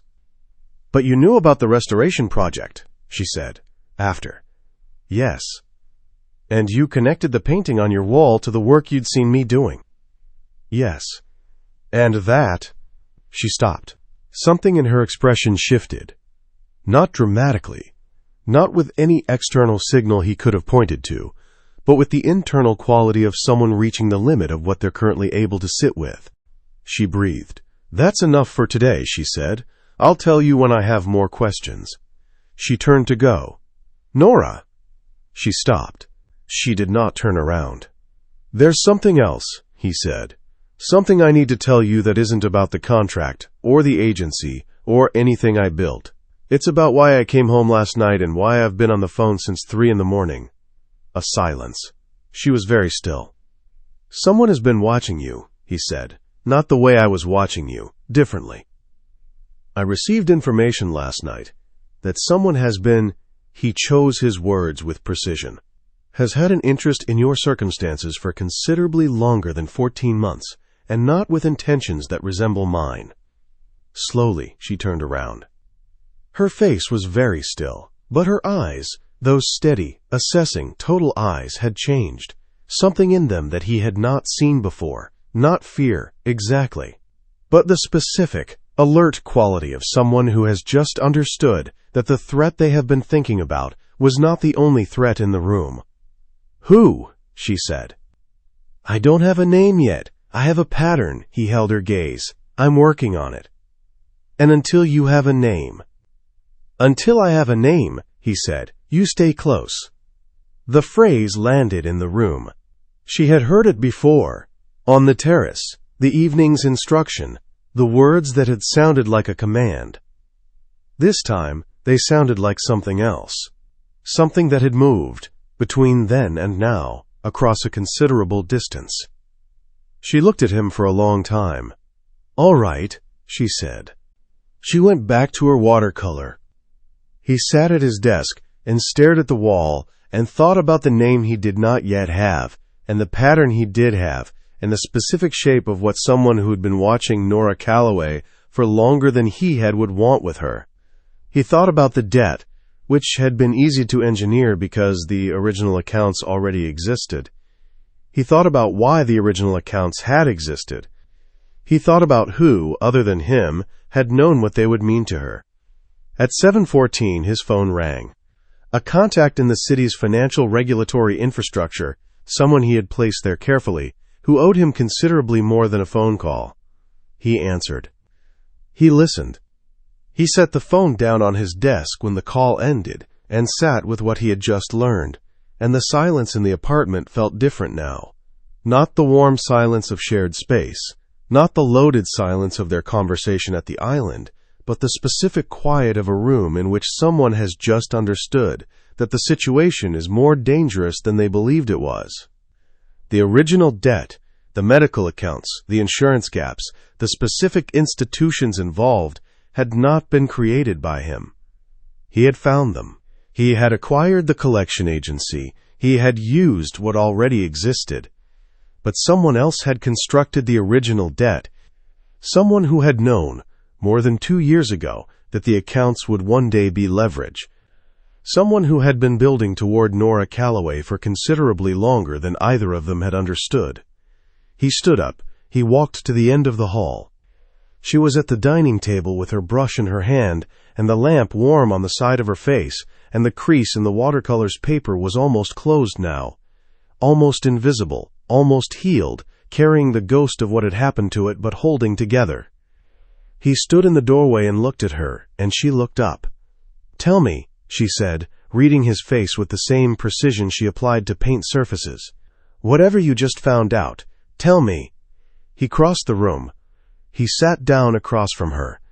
He told her. Chapter 5. The Clause. Nora. He told her everything. That was the thing she kept returning to in the hours after, when she lay in bed in the dark and stared at the ceiling and catalogued what he had said and what it meant. Not the debt, not the clause, not the gallery. She had already known most of that, or understood enough of the shape of it to fill the gaps herself. What she kept returning to was the fact that he had told her. That he had come to her study doorway at 7 in the evening with his phone still in his hand and his face carrying something she had never seen it carry before. Not calculation, not control, but the specific gravity of a man who has just received information that frightens him. And he had told her, unprompted, the thing that most endangered his position with her. Someone else had built the original debt. He didn't know who, not yet, but the pattern was there. And he had followed it back far enough to understand that whatever had been built around her had been built before he arrived, and that his own intervention, the acquisition of the collection agency, the engineering of her desperation, had been, whether he'd known it or not, the final layer of an architecture he hadn't designed. She had asked him, very quietly, did that change what he'd done? He had said no, clearly, without flinching. She had asked him, did he want it to change what he'd done? He had been quiet for a long time. Then he had said, it would be convenient if it did. She had looked at him for a moment. Then she had nodded once and gone to bed. Now it was 4 a.m, and she was awake. She lay on her back and breathed and thought about convenient and what it meant that he had chosen that word. Not the word that would have made himself look better, not the word that redirected blame, but the word that was the most honest available description of his own preference. She thought about the woman in the white collar on the living room wall, with her expression that refused to commit. She thought about the watercolor on the dining table, its crease almost closed now, the long diagonal line of damage sitting quiet in the dark while the apartment slept around it. She thought about what he had said on the first evening, when she'd told him she'd never found anything that couldn't be saved. She thought about the way he had gone very still. She got up. She moved through the dark apartment with the ease of someone who had learned in 3 weeks the specific geography of its silences, where the floor creaked near the kitchen, where the hallway light fell at an angle that threw the corridor into deep shadow after 9-page M, where to stand at the window to see the bridges in the distance. She had not intended to learn these things. She had learned them the way you learn the details of any space you inhabited, honestly, without performing the inhabiting, without deciding in advance how much of yourself to give it. She did not go to the kitchen. She went to his study. The door was ajar. She had not known this, had expected to find it closed in the way it was always closed, the dark line of wood that demarcated his space from the rest of the apartment. But it was open a few inches, enough to show that the desk lamp was still on. She stopped outside it and looked at the strip of warm light on the floor. She pushed the door open. He was at his desk, not working. The laptop was closed, and his hands were flat on the desk surface in front of him, and he was looking at the wall with the specific quality of someone who has been looking at the same thing for a long time and has stopped seeing it. He looked up when she came in. She said, "I want to see the divorce papers." He was very still for a moment. She stood in the doorway of his study in her white linen shirt and her bare feet on the hardwood, and she looked at him, and she waited. He opened the bottom drawer on the left side of his desk. Not the locked one. The drawer below it, which he had not known existed, which appeared to contain nothing but a shallow tray of miscellaneous items, a pen, a coin, a small folded card she could not read from here. He lifted the tray. Beneath it was a manila envelope, letter-sized, sealed. He set it on the desk. "I had them prepared 3 weeks ago," he said, "before you moved in. In case." In case of what? In case I needed to believe I wasn't entirely without limits. He looked at the envelope rather than at her. They were never filed. They were never going to be filed. Because of 4C. No, he looked up then, because I didn't want to file them. 4C was built to hold you here if you tried to leave before I could. He stopped, started again, before I could make you want to stay. The room was very quiet. "That's the most honest thing you've said to me," she said. "I know." She crossed the room. She stood in front of the desk and looked at the envelope, and then looked at him, and he looked back at her with his hands flat on the desk, and that expression she had been learning to read, the one that was not calculation, not management, but the exhausted honesty of a man who has run out of energy to be anything other than what he is. "Give it to me," she said. He slid the envelope across the desk. She picked it up. She turned it over.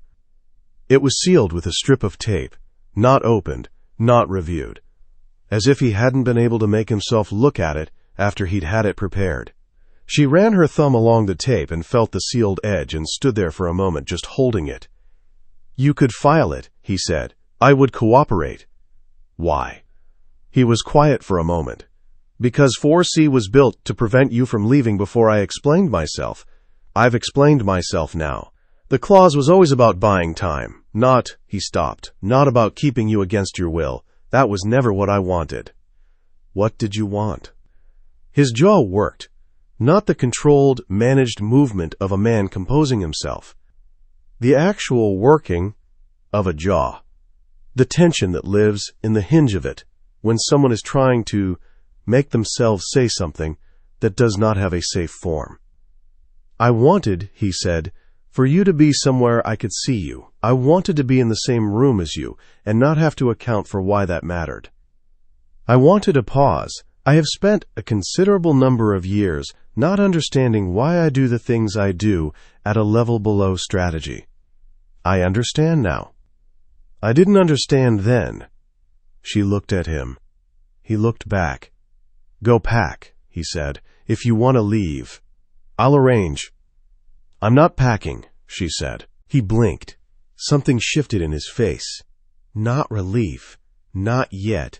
But the precursor to relief, the specific quality of a breath held for too long beginning to release. But I'm going to need something from you, she said.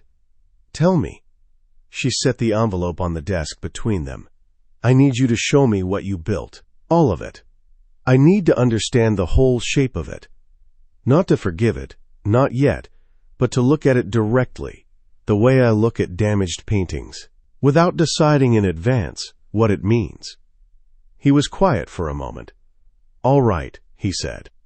And when I've seen it, she said, I'm going to decide what I think, not what you want me to think, what I think. I know, he said. She looked at the envelope one more time. Then she turned and walked back toward the door. Nora. She stopped. Thank you, he said, for not leaving tonight. She stood with her back to him in the doorway of his study. I haven't decided yet, she said. I'm still thinking. She went back to bed. She did not sleep. She packed in the afternoon. Not all of it. Not the deliberate, final packing of someone who had made a decision.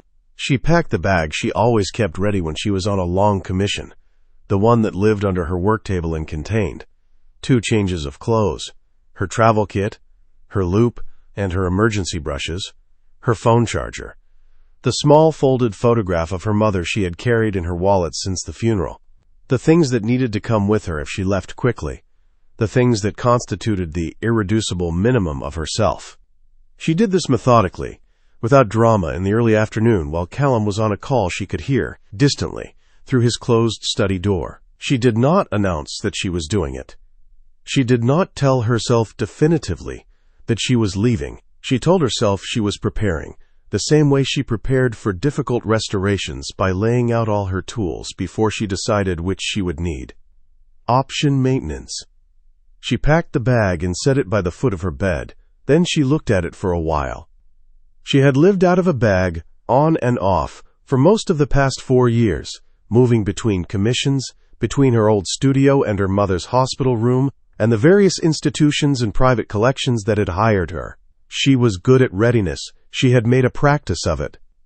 She reached for the bag to take it to the front closet, where she could get to it easily, and as she lifted it, the side pocket fell open. She had not closed it properly, and the contents of the pocket shifted, and something slid out onto the bed. Her passport.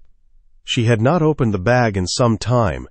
The passport had been in the side pocket since her last trip, a restoration consultation in London 8 months ago, before her mother's final decline, before the debt, before all of it. She picked it up automatically, the dark blue booklet, its cover slightly worn at the corner where it had been handled too many times. She opened it. She found her photo, the slightly unflattering one she'd taken 3 years ago when the previous passport expired, her expression in it the particular blankness of someone who has been told to look neutral and has interpreted this as permission to look exhausted. She turned to the last page. The last page was not the last page. There was a page after the last page, not a printed page, not official, but a single sheet of white paper, folded once, the fold crisp and deliberate. It was tucked into the back cover of the passport, with the care of something that had been placed there intentionally, by someone who knew she would find it eventually. She stood very still. Then she unfolded it, The handwriting was his. She knew this before she had read a single word, recognized it from the note Petra had left her on the first morning, the one she had not looked at closely enough to register whose hand had written it, but which she understood now, looking at this, had been his. Small, precise, slightly forward-leaning, the handwriting of someone who paid attention to the mechanics of letters. On the paper, a date. A single date, written in full, the month, the day, the year. No other text, no explanation, no name. Just the date, centered on the white page, deliberate as anything he had ever done. She read it. She read it again. She knew the date.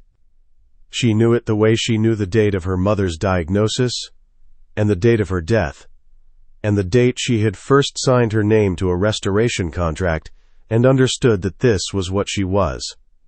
Not the dates themselves so much as the specific weight they carried, the way certain dates became load-bearing inside a life. This date was the date of the gallery event, the Hartwell Foundation's benefit. The curtain, the sign that said staff only, the 40 minutes she had never known were observed. He had written it down. He had put it in her passport. He had put it there to be found. Not today, necessarily, not any specific day, but at some point, at the point when she opened her passport and turned to the last page and found the folded sheet. He had put it there as a kind of evidence, not of what he'd done but of when it had started, the date from which everything else had grown. She sat down on the bed. She sat on the bed in the afternoon light with her packed bag beside her and the passport in her hands, and the folded paper with the date on it, and she thought about the gallery and the curtain and the 40 minutes, and the program in his jacket pocket on the way home, and the drawer and the folder and 4 years of the specific, contained, deeply particular form of wanting that she was increasingly unable to understand as anything other than what it was. She thought about the woman in the white collar. She thought about the crease in the watercolor, almost closed now, carrying the visible history of the damage along its length. She sat there for a long time. She found him in his study at 6 o'clock. He was at his desk, and he looked up when she came in, and he registered. She could see it, could read him now in the way that came from being in the same space as someone for enough consecutive days, the bag over her shoulder, and what it might mean. She set the bag down just inside the door. She crossed the room and placed the passport on the desk in front of him, open to the back page, with the folded paper lying on top of it. She watched him look at it. His face did not change in any obvious way, but something in it altered, the quality of his attention shifting from the controlled, managed assessment she usually received to something that did not have a name she could apply to it, something that was very, very close to the surface. "When did you put this in my passport?" she said. "The day before you moved in." He looked up from the paper. "Petra handled the moving arrangements. I was in your old apartment for approximately 12 minutes. You went to my apartment." "Yes." She looked at him. "Why the passport?" she said. "Of everything you could have done." He was quiet for a moment. "Because it was the place you kept what you took with you, the things that were essential enough to always have. I wanted the date to be there, in that place." A pause. "It wasn't strategic. I'm aware that most of what I've done has been described, accurately, as strategic. This wasn't. I just wanted you to know when it started. Did you think I'd find it before today? I didn't know when you'd find it. Did you want me to find it before today?" Another pause. Longer. "I didn't know what I wanted," he said. "I knew what the date meant to me. I wanted it to mean something to you eventually." She looked at the paper for a moment. "I'm not leaving," she said. He was very still. "I want to be clear about why," she continued. "It's not because of the clause. It's not because I don't have options. It's not because I've decided that what you did was acceptable, because I haven't decided that yet. I'm still thinking about it. I may be thinking about it for a considerable amount of time." "All right," he said. "I'm not leaving," she said, "because I want to understand what this is, what it actually is, underneath what you built around it. And I can't understand it from somewhere else." She looked at him. I need to be here to understand it. He held her gaze. Then be here, he said simply. She picked up the envelope from where it still sat on the desk. The manila envelope, the sealed divorce papers, the thing he had prepared in case he needed to believe he had limits. She held it. She looked at the fireplace on the far wall of his study. A real fireplace, not decorative, one she had not known was a working fireplace until she saw the iron grate, the faint residue of old ash at its floor. Is this functional? She said. He followed her gaze. Yes. She crossed the room to the fireplace. She crouched down and opened the grate and looked at the arrangement of logs that had been set there but not lit. She found the matchbox on the small shelf beside it, the practical, unglamorous presence of actual domestic things in his expensive apartment, and she lit the fire. She waited while it caught. She was aware of him rising from his desk. She was aware of him crossing the room and coming to stand behind her, not close, not touching, but present in the way he was always present when he entered a room, as something with weight and temperature and attention. She held the envelope over the fire. She did not look at him. She watched the envelope in her hands and the fire beneath it, and she thought about the clause, and the gallery, and the date on the folded paper, and the debt that had not been his to begin with, and the other person, the one still unknown, who had built the original trap around her before he had ever arrived. She thought about what it meant to restore something that had been damaged. She thought about the crease in the watercolor. She thought about what he had said, that he hadn't understood the difference between building a situation and building a cage. She thought about whether understanding it after the fact was the same as never having built it. She thought about the 40 minutes through the curtain. She thought about the program in his jacket pocket. She thought about the date, centered on the white page. She let go of the envelope. It fell into the fire without ceremony. No arch, no drama, not dropped with force, but simply released. The grip opened, the thing allowed to fall. The paper caught almost immediately, the sealed edge darkening first, and then the whole envelope pulling into flame, the shape of it holding for a moment against the heat before it lost its form entirely. She watched it go. He was very still behind her. She could feel the quality of his stillness, the specific, total attention of a man watching something that matters. She did not speak until the last corner had gone dark. She stayed crouched by the fire a moment longer. She watched the ash settle. She watched the ember hold, briefly, and then lose its red. Then she stood. She turned around. He was 2 feet away from her, close enough that she could see the line of his jaw, the slight disorder of his hair, the gray of his eyes in the firelight, warmer than their usual shade, the fire giving them something that was not their natural temperature, but was, she thought, closer to what was actually there underneath. She said his name. Callum. Just that. Just his name. In the particular way that a name sounds when it has been stripped of its professional context and its strategic use and its careful distance, when it is only itself, only a sound that corresponds to a person you are standing close to in a firelit room. Something moved across his face. She watched it happen. The thing she had been watching come and go since the lawyer's office. The thing that surfaced and was managed and surfaced again. The thing beneath the control that had temperature and weight, and the specific quality of something that had been held for a very long time, in a space that had not been built to hold it. She said, I haven't forgiven you. I know. I don't know if I will. I know. But I'm going to stay, she said, and I'm going to keep looking at it, the whole shape of it, and I need you to... She stopped, chose her words with the care she brought to everything. I need you to not manage this, whatever this is. I need you to let it be what it is and not build around it. I'll try, he said. Not I will. Not a certainty. The honest answer.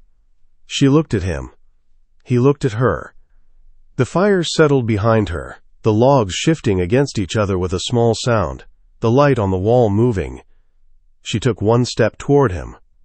She did not touch him. She was close enough to touch him, close enough to feel the warmth radiating from him, close enough to see the very slight change in his breathing. She looked up at his face and he looked down at hers, and neither of them moved and neither of them spoke. Then she stepped back. She picked up her bag from just inside the door. She carried it back to her room. She unpacked it. Methodically, carefully, each thing returned to its place. The clothes to the closet, the travel kit to the bathroom shelf, the loop to the work table, the photograph of her mother to the nightstand. The irreducible minimum of herself, redistributed through the space, allowed to stay. She stood in the middle of her room and looked at the room, and it looked back at her with the particular quality of a space that has decided something. She went to the dining table. She picked up her brush. She went back to work on the crease. Behind her, she heard his footsteps pass in the hallway. Slow, not hurried, the deliberate pace of a man who is trying, for the first time in his adult life, not to build toward anything, just to move through the space that existed between them, and let the space be what it was. She kept her brush moving. She exhaled. Chapter 6. Everything he built. Callum. He did not sleep. He had not expected to sleep. He had gone to his room at some point after 10, more from the understanding that remaining in the hallway outside her closed door would constitute a form of pressure he had no right to apply than from any belief that lying down in the dark would produce rest.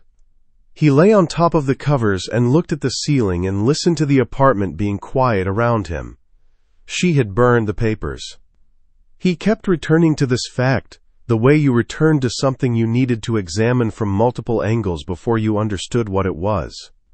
She had stood at his fireplace in her bare feet, and she had burned the divorce papers. And she had stayed. She had unpacked her bag. She was in the other room, and her watercolor was on the dining table, and the smell of her restoration work had worked its way into the apartment's air again. That clean, sharp chemical smell that he had come, over the past 3 weeks, to associate entirely with her presence, the way certain smells became inseparable from certain times. She had not forgiven him. She had said so, clearly without softening it, in the straightforward way she said everything that was difficult. She had not forgiven him, and she didn't know if she would, and she was not making any promises that she couldn't substantiate with evidence. This was consistent with everything he understood about her. She did not offer what she couldn't deliver. She had stayed anyway. He pressed the back of his hand against his mouth and looked at the ceiling and thought about the drawer in his study, the one that was now empty. He thought about the folder that had been in it for 14 months and the gallery program at the front of the folder and the way the program had felt in his jacket pocket on the ride home from the event, its specific weight, and the particular quality of his awareness of it, the knowledge that it was there in a way that had nothing to do with strategy, that predated strategy entirely. That was the thing strategy had grown up around in the dark, like a plant growing toward light without being told to. He thought about what she would have needed to conclude, burning those papers. Not that what he'd done was acceptable, she had been explicit about that.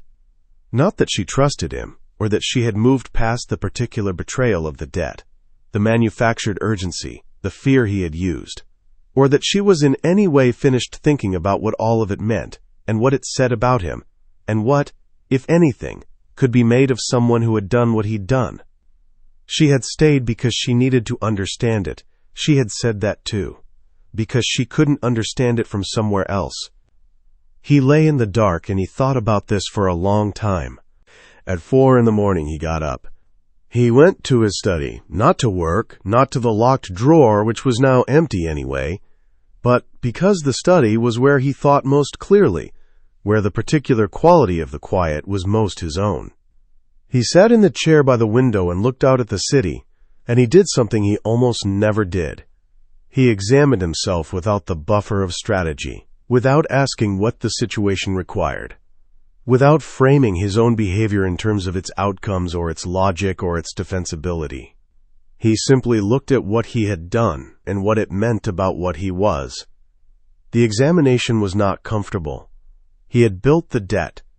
He had identified the medical accounts. accounts that, he now understood, had roots that predated his involvement, and he had acquired the collection agency and he had deployed it. He had used her fear. He had used her love for her mother, which was the purest and most unguarded thing about her, the place where she was most vulnerable, and he had used it with precision and patience and the full resources of his professional intelligence. And he had told himself, at the time, that this was simply engineering proximity, simply removing alternatives, simply the kind of thing that was done in a world where power operated the way power operated. He had believed this, or he had told himself he believed it, which was a different thing. Underneath the telling himself, underneath the strategy and the logic and the careful architecture of justification, there had been something else. He had known it was there. He had chosen, with the same precision he brought to everything else, not to look at it directly. Looking at it directly would have required him to admit what it was, and what it was this. He had wanted her to need him, not just to come to him, not just to be in the same space as him, but to need him, to arrive with a debt that required his resolution, so that the space between them had a shape he recognized, so that his value to her was legible, measurable, built on something solid enough to stand on. Because he did not know how to be wanted without engineering the wanting. He sat with this for a long time in the dark. The city was beginning to lighten, not sunrise yet, but the particular pre-dawn grayness of a sky that has decided to start its work when he heard from the hallway a sound. Not footsteps, something smaller. He stood. He went to the door of the study and opened it. The hallway was dark. At its far end, Nora's door was open by a few inches, and through the gap came the faint, warm light of the lamp she kept on her bedside table. He stood in the doorway of the study and listened. The sound came again.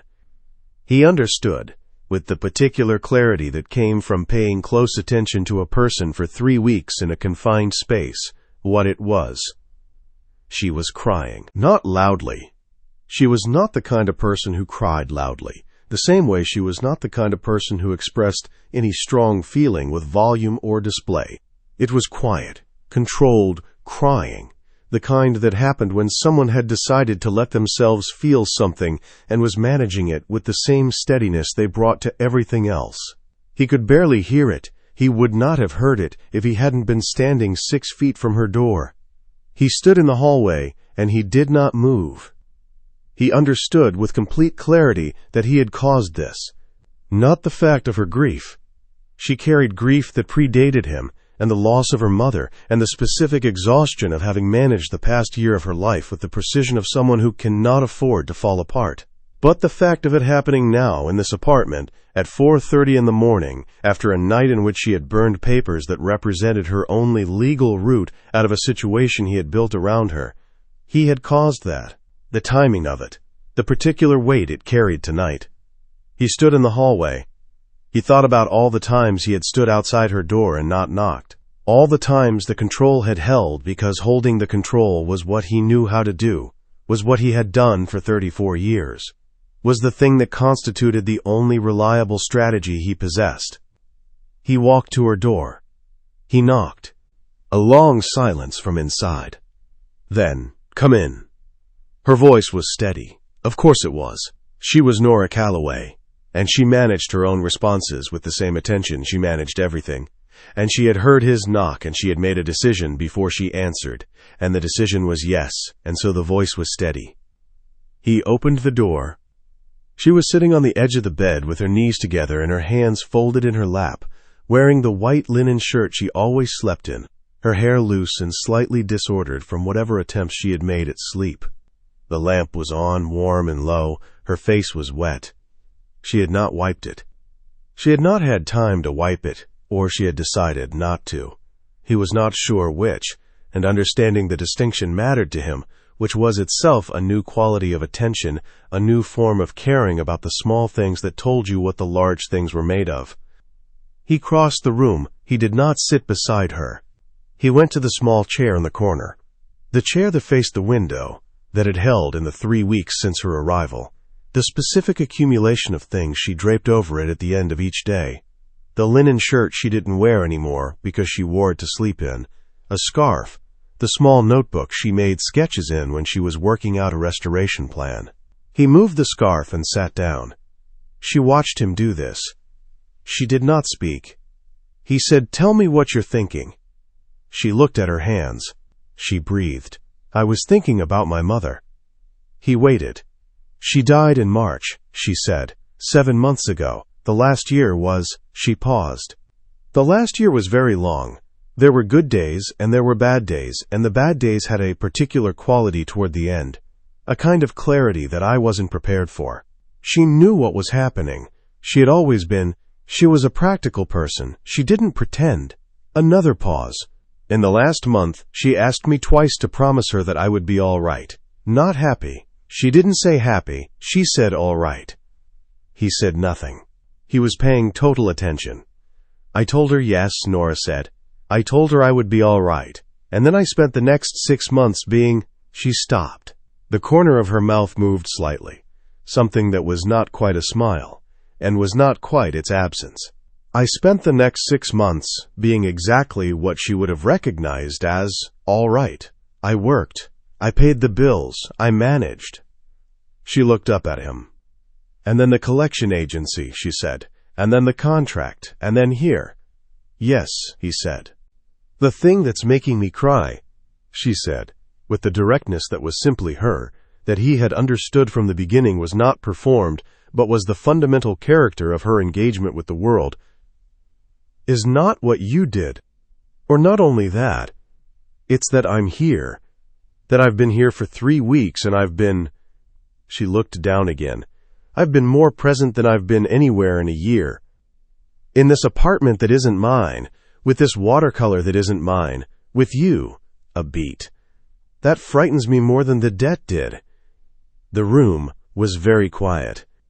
He leaned forward in the chair, his elbows on his knees, his hands loosely clasped. He looked at her, and he did not look away, and he did not manage what was in his face, because he had decided, sometime in the dark study, that the only thing left to do was stop managing things. "I know what I did," he said. "I want to be clear about that. I know what the debt cost you. I know what kind of fear I created, and what I used it for, and what it would have been like to receive that call and feel the options close around you. I know all of that." He paused. "I also know that the thing I built around you was built by someone who had not yet understood that the wanting of a thing and the deserving of it are not the same. And I know that understanding this now, after the fact, is not—" He stopped, started again more carefully. "It doesn't change what I did. I'm aware of that. I'm not offering it as a reduction." She was looking at him. "What are you offering it as?" she said. "An accounting," he said. "The most accurate one I can give you." She was quiet for a moment. The lamp made warm light on the side of her face, and her hair was loose, and she had not wiped her face, and he was aware of all of this with a specific, total attention that had nothing to do with strategy. That was simply what looking at someone actually looked like, when you took the management out of it. "The first time I saw you," he said, and she went still, "you were working. You didn't know anyone was watching. You weren't performing anything. You were just entirely yourself, doing the thing you were built to do, in the way only you could do it." He looked at his hands.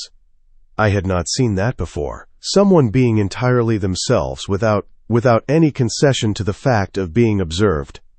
She said, "You observed people for a living." "I assess them," he said. "That's different." She considered this. "I sat in that room for 40 minutes, he said, "and I didn't build a single thing. I didn't think about what it could be useful for, or what it said about my situation, or how to apply it. I just sat there." A pause. "I haven't done that since I was a child.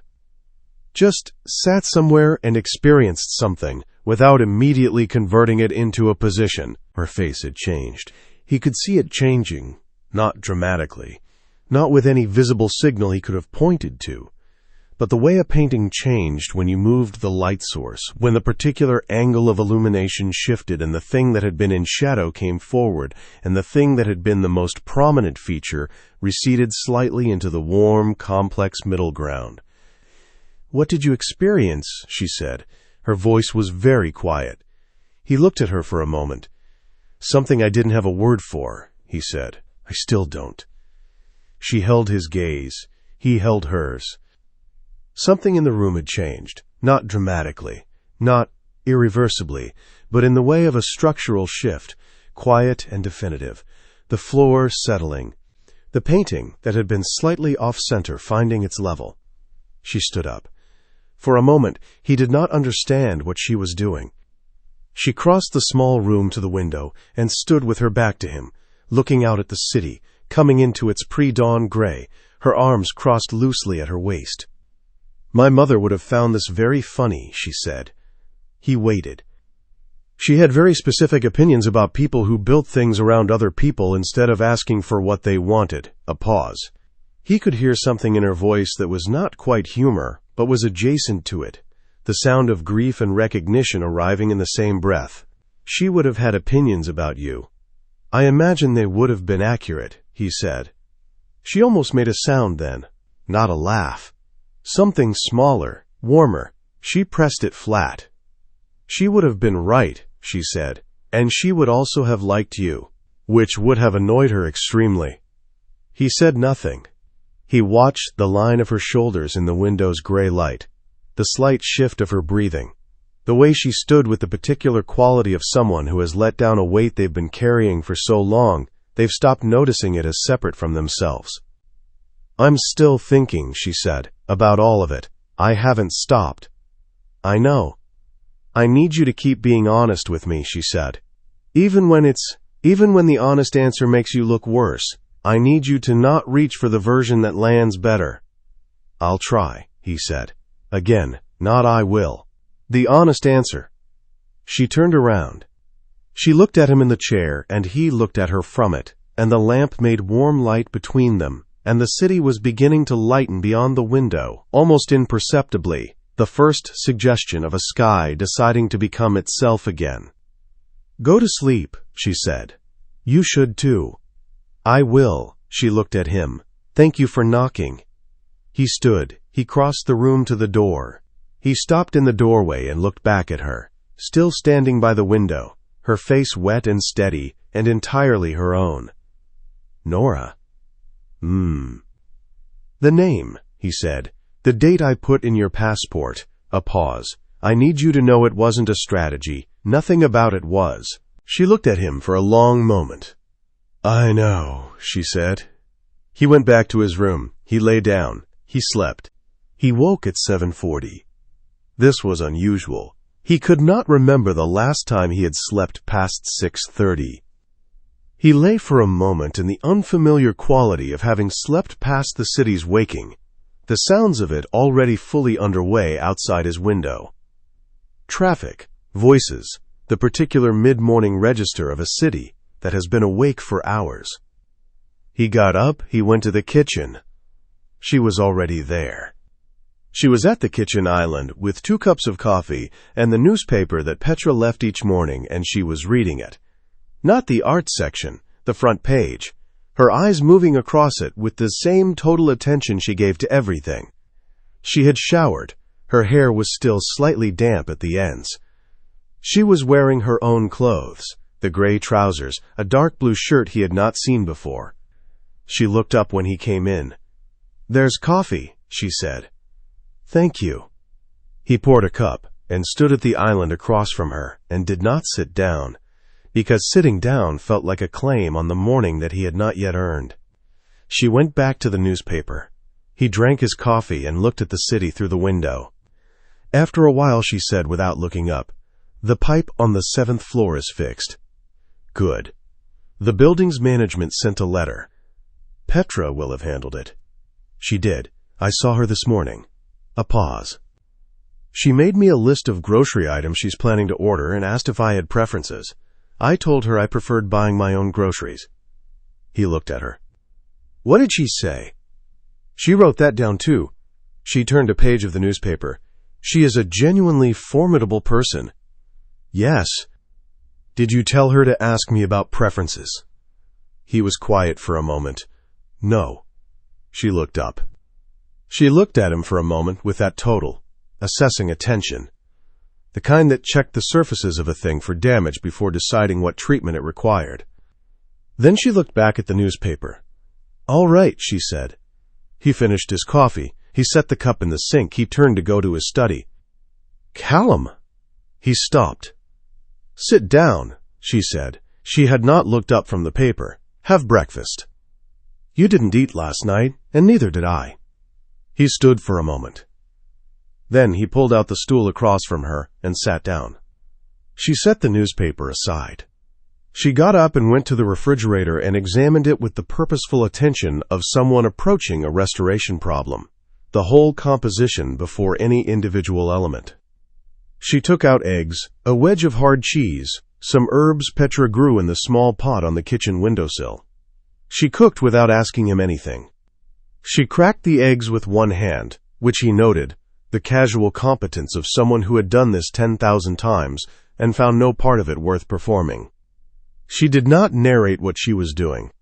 She cooked the way she did everything, attending to it entirely, without surplus movement, each gesture exactly what it needed to be. She set a plate in front of him and kept one for herself and sat back down. They ate. The kitchen had the particular quality of a room that had been through something and had come out the other side of it, not unchanged but settled. The lamplight, the coffee, the newspaper folded to one side, the plates, the small, specific warmth of two people eating at the same table in the morning. He had not had this. He had had breakfasts, obviously. He had had meals in this kitchen. But he had not had this, the particular texture of it, the lack of management, the way she ate her eggs without looking at him, and he ate his without performing anything for her, and the silence between them was not a negotiation or a test or a strategy, but simply silence, the kind that existed between people who had been honest with each other in the dark and were now sitting in the light together. He looked at her. She was looking at her plate. "I owe you 14 months, he said. She looked up. "The time I spent building toward you," he said, "before you knew, the choices I made in that time, you're owed those months." She was quiet for a moment. He watched her think, the slight tightening of her attention, the internal quality of someone working something through. "How do you propose to pay that?" she said. He held her gaze. "Whatever you need," he said, "for however long it takes, no managing, no building, just whatever is actually true." She looked at him. Something passed across her face. Not forgiveness, not yet, but its distant precursor, the specific quality of a person who has looked at the full shape of a thing and has decided that the full shape of it contains something worth continuing to look at. She looked back at her plate. "Then start with this," she said. "Tell me what you know about the original debt, the parts that predate your involvement. Everything you found in those phone calls. All of it." He thought about the pattern, the name he still did not have, the shape of what someone had been building around her for considerably longer than 14 months. "It's not complete," he said. "There are pieces missing." "Tell me what you have." He told her. She listened with the total, unhurried attention she gave to everything that required it, not interrupting, not flinching at the parts that were uncomfortable, not performing a reaction, just listening, taking in the full shape of it before deciding what it meant. When he finished, she was quiet for a moment. Then, "Someone built a trap for me before you arrived." "Yes." "And you walked into it, or rather, walked into the pieces of it, and built your own thing on top of it, without knowing what was underneath." "Yes." She looked at him. "That doesn't make what you did less of what it was." "I know. But it means," she said slowly, "that there's someone else. Someone who knew about my mother's accounts long before you did. Someone who had a reason to want me leveraged." "Yes." "And you don't know who?" "Not yet. I'm close." She nodded. She picked up her fork. She went back to eating. He watched her. "Thank you," he said, "for not leaving last night." She looked up. She looked at him with those steady gray-green eyes in the morning light, with her wet hair almost dry now and her own clothes, and her plate of eggs going slightly cold. "I told you," she said. "I'm still thinking." "I know," he said. "But," she said, and she looked back at her plate, and her voice was slightly different. Not softer exactly, but less managed, the way a voice became when it was saying something it had not entirely decided to say until the moment it was said. "I think my mother would have told me that a person who admits what they are honestly, including the worst of it, is a different kind of person from one who doesn't." He was very still. "She would probably have had more conditions attached to that," Nora said, knowing her. "What conditions?" She considered. "Consistency," she said. "Over time. Not a single act of honesty. The pattern of it." He looked at her. "I can do that," he said. She looked back at him. "I know you can," she said. She picked up her coffee. She went back to the newspaper. He sat across from her in the morning kitchen and did not plan anything, and did not build anything, and did not manage a single element of what was happening between them. He simply stayed. And for the first time in 34 years, that was enough. Chapter 7. The Confession. Callum. The name came through on a Tuesday. 11 days after the fire. 11 days in which they had continued to occupy the same apartment with a kind of careful, incrementally shifting awareness of each other. Eating at the same table, working in overlapping proximity, the solvent smell of her restoration work having become so foundational to the apartment's atmosphere that on the one morning she'd gone out to source supplies, and he'd been alone in it for 4 hours. The absence of the smell had been the first thing he noticed when he walked through the door at noon. He noticed this about himself with the same clear-eyed honesty he'd been applying to everything since the fireplace. He noted it and did not manage it. He had been on a call with the regulatory contact, the one who had originally surfaced the fact that the debt predated his involvement, when the contact said, "I have a name." It took longer because the structure was clean. 3 offshore entities and a domestic LLC. But there's a human being at the end of it, and I have his name. He had said, "Tell me." The name was not a name he recognized. This was more alarming than a familiar name would have been. A familiar name would have had context, history, known motivations. An unfamiliar name attached to a clean, sophisticated corporate structure and a 2-year timeline pointed to something deliberate, patient, and professional. The work of someone who had resources and a specific goal and had been willing to invest considerable time in the mechanics of achieving it. He spent the next 3 hours on the phone making calls he had not made in years, pulling on threads in professional networks he kept carefully dormant, asking questions with the measured indirection of someone who understood that the act of asking was itself information. By mid-afternoon he had enough. The man's name was Harlan Voss. He was 53 years old, based in London, and he was not primarily a financial operator. He was an art dealer. Specifically, a dealer in provenance-disputed works, the kind of pieces that existed in the gray borderland between legitimate sale and sophisticated fraud. Pieces whose documentation had gaps, and whose gaps had, over a 20-year career, been filled by Voss with extraordinary patience and skill. He was not famous. He was not visible. He had a gallery in Mayfair that was unremarkable from the outside and deeply profitable on the inside, and he moved between London and New York 4 times a year, and he had been doing this for as long as Nora Calloway had been a professional restorer. Callum sat with this information and understood what it meant. She was not incidental to Voss's interest. She was the point of it. A restorer with her specific expertise, Flemish oils, early provenance documentation, the particular chemistry of aging paint and the techniques for reversing it, was exactly the kind of professional a man in Voss's business would want access to. Not as an employee, as a lever. A person who could be induced, through financial pressure and the absence of alternatives, to provide services that they would not provide voluntarily. To authenticate. To document. To sign their professional name to things they would, under any other circumstances, refuse to touch. He had not been engineering proximity. He had walked into the middle of someone else's operation. He pushed back from his desk. He went to find Nora. Nora. She was at the dining table when he came in. The watercolor was finished. She had completed the crease repair that morning, the final session of the long, careful process, the last adjustment made with the smallest brush she owned, and the particular quality of breath-held attention that the most delicate moments required. When she had set the brush down and sat back and looked at the painting, the crease was there, visible if you knew to look for it, invisible if you didn't. The damage had not been erased, it had been incorporated.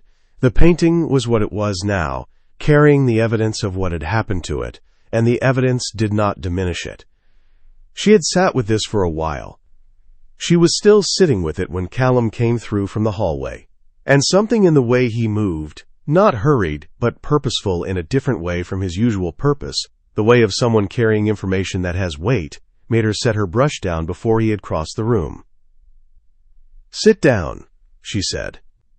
He sat across from her at the table, which he had been doing more frequently over the past 11 days, drawn to the dining table by some gravitational drift she had chosen not to examine too closely. She watched his face do the thing it did when he was organizing what he was going to say, the slight compression around the eyes, the jaw settling. "I have the name," he said. She waited. "Harlan Voss." He said it plainly, without preface, which was how he said everything that was difficult. "He's an art dealer based in London. He specializes in provenance-disputed works, pieces with gaps in their documentation that can be managed with the right kind of expertise." She went very still. "The right kind of expertise," she repeated. "A restorer with your specific training," he said. "Someone who understands early Flemish documentation, the chemistry of aging paint, the process of establishing provenance through physical evidence. Someone whose professional authentication would carry weight in that particular market." She looked at him. She thought about the debt, the medical accounts, the collection agency, the men who had come to the gallery.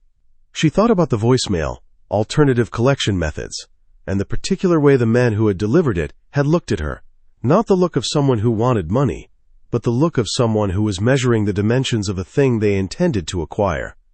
She had thought, at the time, that the threat was financial. She had been wrong about what was being threatened. "He wanted me in a position where I had no options," she said. "Yes. So that when he came to me with work I wouldn't take under any other circumstances, the pressure would be sufficient to make me take it." That's my reading of it.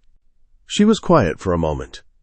Outside, the city continued its business in the November cold, indifferent and purposeful. She looked at the watercolor on the table in front of her. The finished watercolor, the crease closed, the painting carrying its history in its surface. "How long has he been building this?" she said. "The earliest trail I can find is 26 months ago, the original medical accounts." He didn't create the debt. He identified existing accounts and began acquiring the paper trail around them, positioning himself to control the collection process when the time came. 26 months, she said. "Yes." She looked up. "And you arrived 14 months ago." "Yes." He held her gaze. "I found what he'd built, and I used it before he could. I didn't know what I was walking into. That is not—" He stopped. "It doesn't change what I did. I'm not offering it as mitigation." "I know you're not," she looked at him, "but it does change what this is, the shape of it." "Yes." "Where is he now?" "New York. He came in 3 days ago. He's been here before. He makes 4 trips a year. He has gallery contacts, auction house relationships. He would have known the Hartwell Foundation Gala was on the calendar." She thought about the gala, the terrace, the cold air, his admission. She thought about the fact that Voss had been in the city that week, watching a timetable he had been maintaining for 2 years, waiting for the pressure he had built to be sufficient. "He doesn't know about the contract," she said. "It was not a question. He knows you're here. He'll have seen the registry announcement. But the specific terms, the clause—" Callum shook his head. "No, He'd have no way to know that the path he built has been blocked. She was quiet for a moment. "So he's going to contact me," she said. "Yes. When he's satisfied the pressure is sufficient. When he believes you're desperate enough." A pause. "I want to be ready for that." She looked at him. "Ready how?"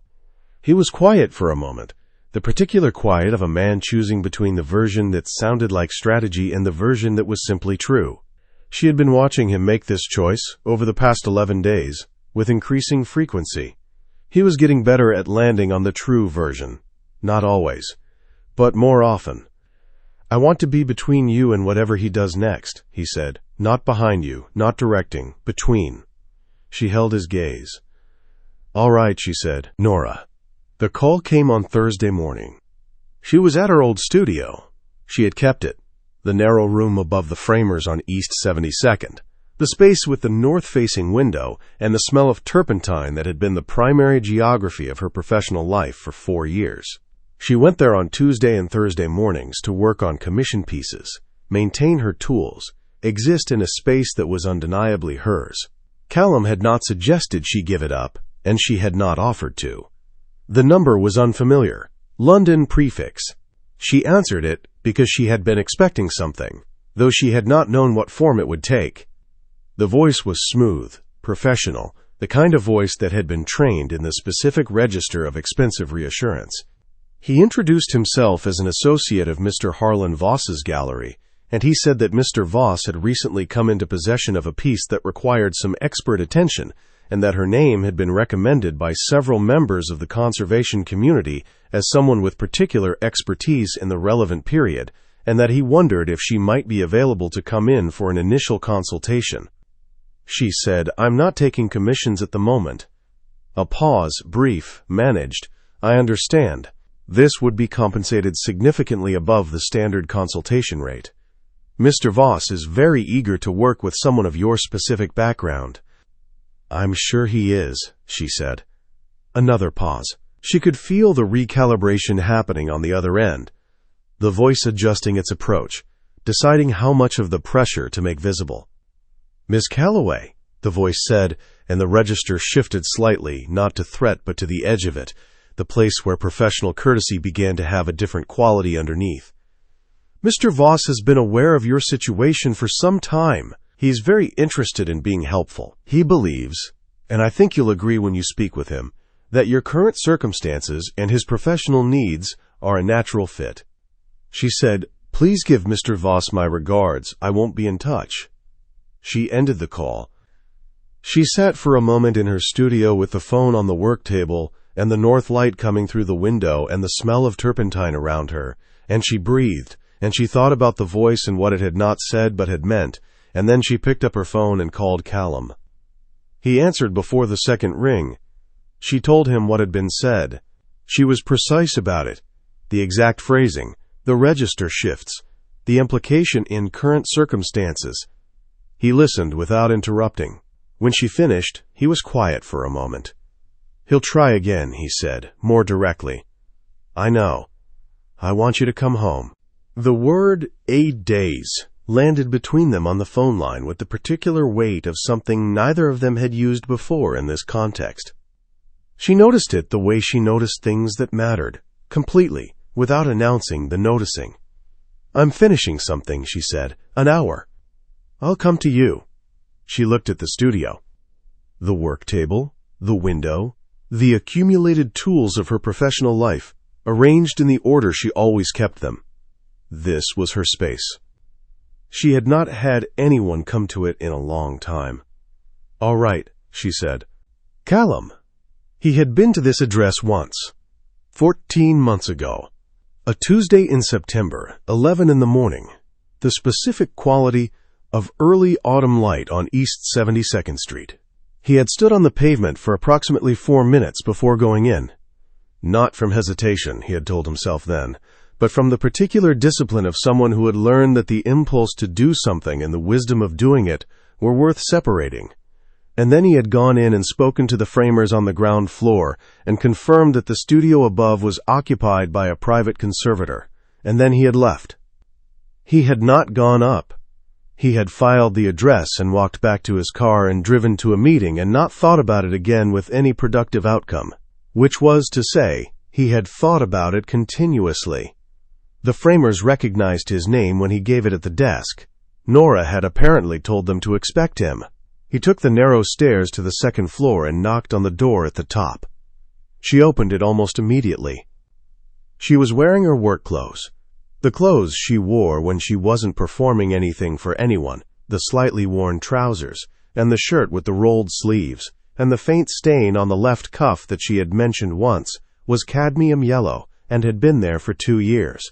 Her hair was twisted up with a pencil. There was a smear of something pale on her right forearm. He stood in the doorway and looked at the studio behind her, the north window, the work table covered in the organized evidence of her practice, the tools arranged with the specific, unself-conscious precision of someone who had set them up the same way 10,000 times. The smell of turpentine and something faintly mineral, the particular atmosphere of a space that was entirely inhabited. She stepped back to let him in. He came in. He looked at the piece on the table. A small panel painting, Italian. He judged from the pigment palette and the wood preparation, the kind of thing that passed through the market regularly. Middling in quality, but probably middling in a way that had financial interest to someone with the right knowledge. She had been cleaning it. The section under the magnifying lamp was a different color from the rest of the surface. Warmer, cleaner, the accumulated varnish of 2 centuries partially removed to reveal the paint beneath. "This isn't a commission from Voss," he said. "No, it's a legitimate piece from a private collector in Connecticut." She came to stand beside him at the table. "A 17th century Italian, probably Bolognese. The collector bought it 30 years ago and has never had it properly cleaned." He looked at the section under the lamp. The colors that had been revealed were not what the surface suggested. Not the darkened tobacco-brown palette of an aged interior scene, but something warmer and more particular, a red that had been waiting underneath the varnish for 3 decades. "You found something," he said. "A signature." She pointed to the lower right corner, where the cleaned section met the uncleaned surface. "It's partially legible. I won't know the full name until I finish the cleaning, but the first letter is consistent with 3 or 4 artists working in Bologna in this period." He looked at it. The partial letter, revealed by her careful removal of the layer that had been obscuring it. There and not there, both at once, existing in the threshold between hidden and known. He thought about Voss, about what Voss's business required, not the legitimate discovery of hidden signatures, but the fabrication of them. The installation of provenance in places where it had never existed, authenticated by someone whose professional credibility was beyond question. He thought about her professional credibility, the particular quality of it, built over 12 years of meticulous, unhurried, documented work, the kind of reputation that accreted through consistency rather than spectacle, the kind that would be worth more to Voss than anything he could simply buy. He thought about what it meant that someone had been willing to spend 2 years engineering a position from which to compel her to use that credibility in service of his business. "He's not going to stop with a phone call," Callum said. "I know. He'll escalate. He has a timeline. He's been managing this for 2 years, and he's here now, which means he's ready to move. He won't accept a refusal from someone he believes is desperate." She turned to look at him. "He's going to discover that the debt is gone. Eventually, but not immediately. The structure I used when I acquired the agency is clean. It'll take him time to trace it. He'll try other pressure first." "What other pressure?" He held her gaze. "Your reputation. He has enough in his position to make a referral to the professional registry that would initiate a review of your authentication record. It would be baseless, but the process would take months, and during those months your ability to take commissions would be restricted." She was very still. Her professional reputation, the thing she had built, carefully and without shortcuts, over 12 years. The thing that was more essentially herself than anything else she owned. "He researched me thoroughly," she said. "Yes. He knows what would hurt most. Yes. She turned back to the painting. She looked at the partial signature in the section of cleaned paint, the letter that was legible and the rest that wasn't yet, and he watched her face do what it did when she was working through something that required the full force of her attention without the option of setting it down. "What are you going to do?" she said, not asking for permission, not asking to be managed, asking what he had. "I have something on him," Callum said. "I've been building it since Tuesday. Not threats, documentation. Evidence of 3 specific transactions over the past 4 years that the relevant regulatory bodies would find interesting. I haven't decided yet whether to use it." She looked at him. "Why not?" "Because using it means I'm acting unilaterally on something that affects you directly, and I told you I wouldn't do that." The studio was quiet around them. The November light from the north window was flat and clear, the kind of light that showed things as they actually were. No warm distortion, no flattering angle, just the accurate illumination of surfaces. "Use it," she said. "You're certain?" "Yes." She looked at him steadily. "He spent 2 years building leverage over me. I don't feel the need to be scrupulous about what we use to remove it." He held her gaze. Something in him, something that had been managing itself, had been holding a careful line between action and restraint for 11 days, settled into a different configuration. Not strategic, not calculated, simply decided. "All right," he said. He made the calls from her studio, standing at the window with the north light on him, and she went back to work on the Italian panel, and he could hear behind him the faint sound of her brush moving, that almost imperceptible sound, the micro-movement of careful work, while he dismantled, methodically and thoroughly, the structure Harlan Voss had spent 2 years building. It took 40 minutes.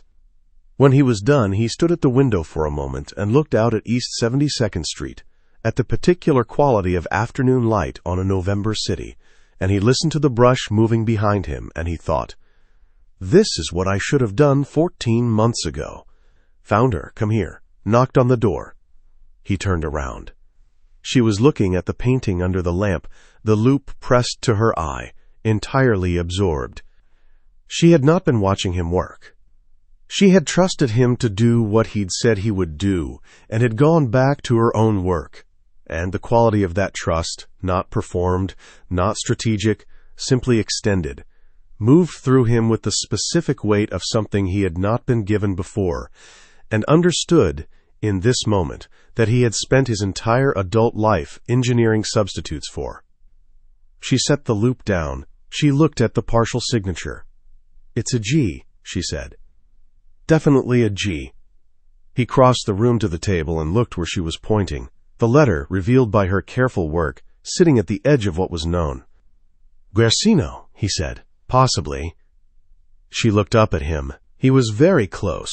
The table was narrow, and he had come to look at the painting, and the distance between them was the distance of 2 people standing at a work table together, which was not very much distance at all. She looked up at his face, and he looked down at hers, and neither of them moved. He said, "Are you all right?" She said yes. He said, "The call this morning." "I'm all right," she said again. And then, after a pause, with the directness that was simply her, and that he had come to understand was not a performance of steadiness, but was steadiness itself. "I was frightened.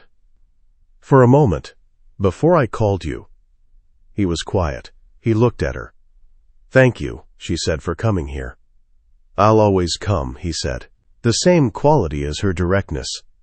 Not rehearsed, not managed, simply true. She looked at him for a long moment, the flat north light between them, the smell of turpentine and old paint, and the faint mineral quality of the studio's air, the partial signature and the painting on the table, the letter that was legible, and the rest still waiting to be known. She raised her hand.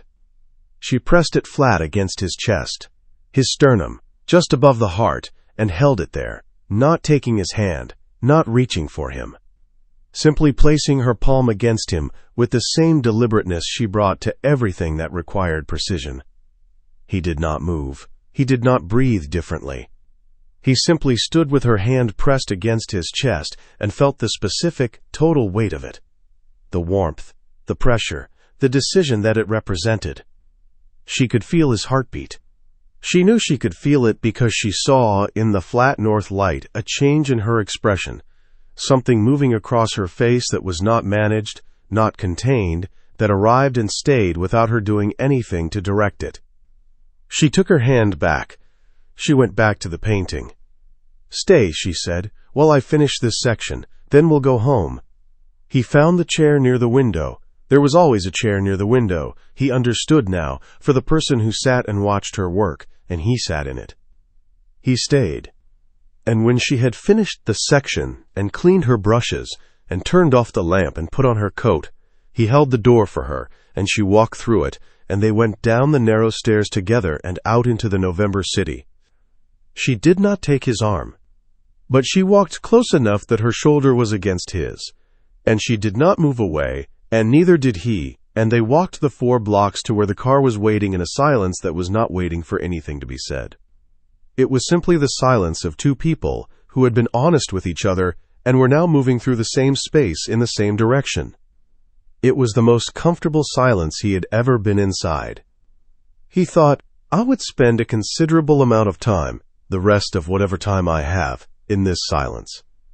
He thought, "I will tell her that." He thought, "Not today, but soon, when she's ready to hear it." He thought, "I know her well enough now to know when she's ready." He thought, "That is the most extraordinary thing." Chapter 8. What She Chooses. Nora. December came in without ceremony. One morning, the city was the particular gray gold of a late November afternoon, and the next morning it was something different. Colder at the edges, the light arriving later and leaving sooner. The air carrying the specific quality of a season that has made a decision. She noticed it from the kitchen window while she was making coffee. The way the sky above the buildings had shifted in the night to the blue-white of deep cold. The way the street below held a faint brightness that was not warmth but something else. The reflected light of a city beginning to contemplate the dark months ahead. She had been in the apartment for 6 weeks. She thought about this while she poured her coffee and stood at the window and watched the city do its morning work. 6 weeks since the lawyer's office. The contract, the first morning with the pre-stocked closet. 6 weeks since she had become, without planning to become it, the person who made coffee in this kitchen and watched this specific window, and knew, from the particular quality of the light and the sound of the traffic, and the way the steam from her cup moved in the apartment's air, exactly what time of day it was. She had not planned to know this apartment so well. She had not planned a great number of things that had happened in the past 6 weeks, and she had been thinking about this. In the methodical, unhurried way, she thought about everything that required genuine engagement rather than the management of a feeling for approximately the past 10 days. Since the studio. Since the north light and the partial signature and the warmth of his chest under her palm and the 4 blocks through November with her shoulder against his. She had been thinking about what she was going to do. Not about the contract. The contract was ash. Not about the clause, or the collection agency, or Harlan Voss, who had, in the 2 weeks since Callum had made his calls, become very quiet, in the particular way of a man who has had his operational infrastructure dismantled by someone who was better at this than he was. She was not thinking about any of the architecture. She was thinking about what she actually felt. This was, she acknowledged, a more difficult question than any of the structural ones. She was good at structural questions, at understanding the shape of a situation, its load-bearing elements, its damage, and its potential for repair. She was considerably less practiced at the internal version of this assessment. She had spent 12 years directing her diagnostic precision outward, at paintings and paper and the accumulated chemistry of old materials, and had found it easier, more reliable, more controllable, to leave the interior version of the practice largely unexamined. The past 6 weeks had made this less possible. She drank her coffee. She thought about the question directly, which was the only way she knew how to think about things. Did she forgive him? She sat with this. She turned it over.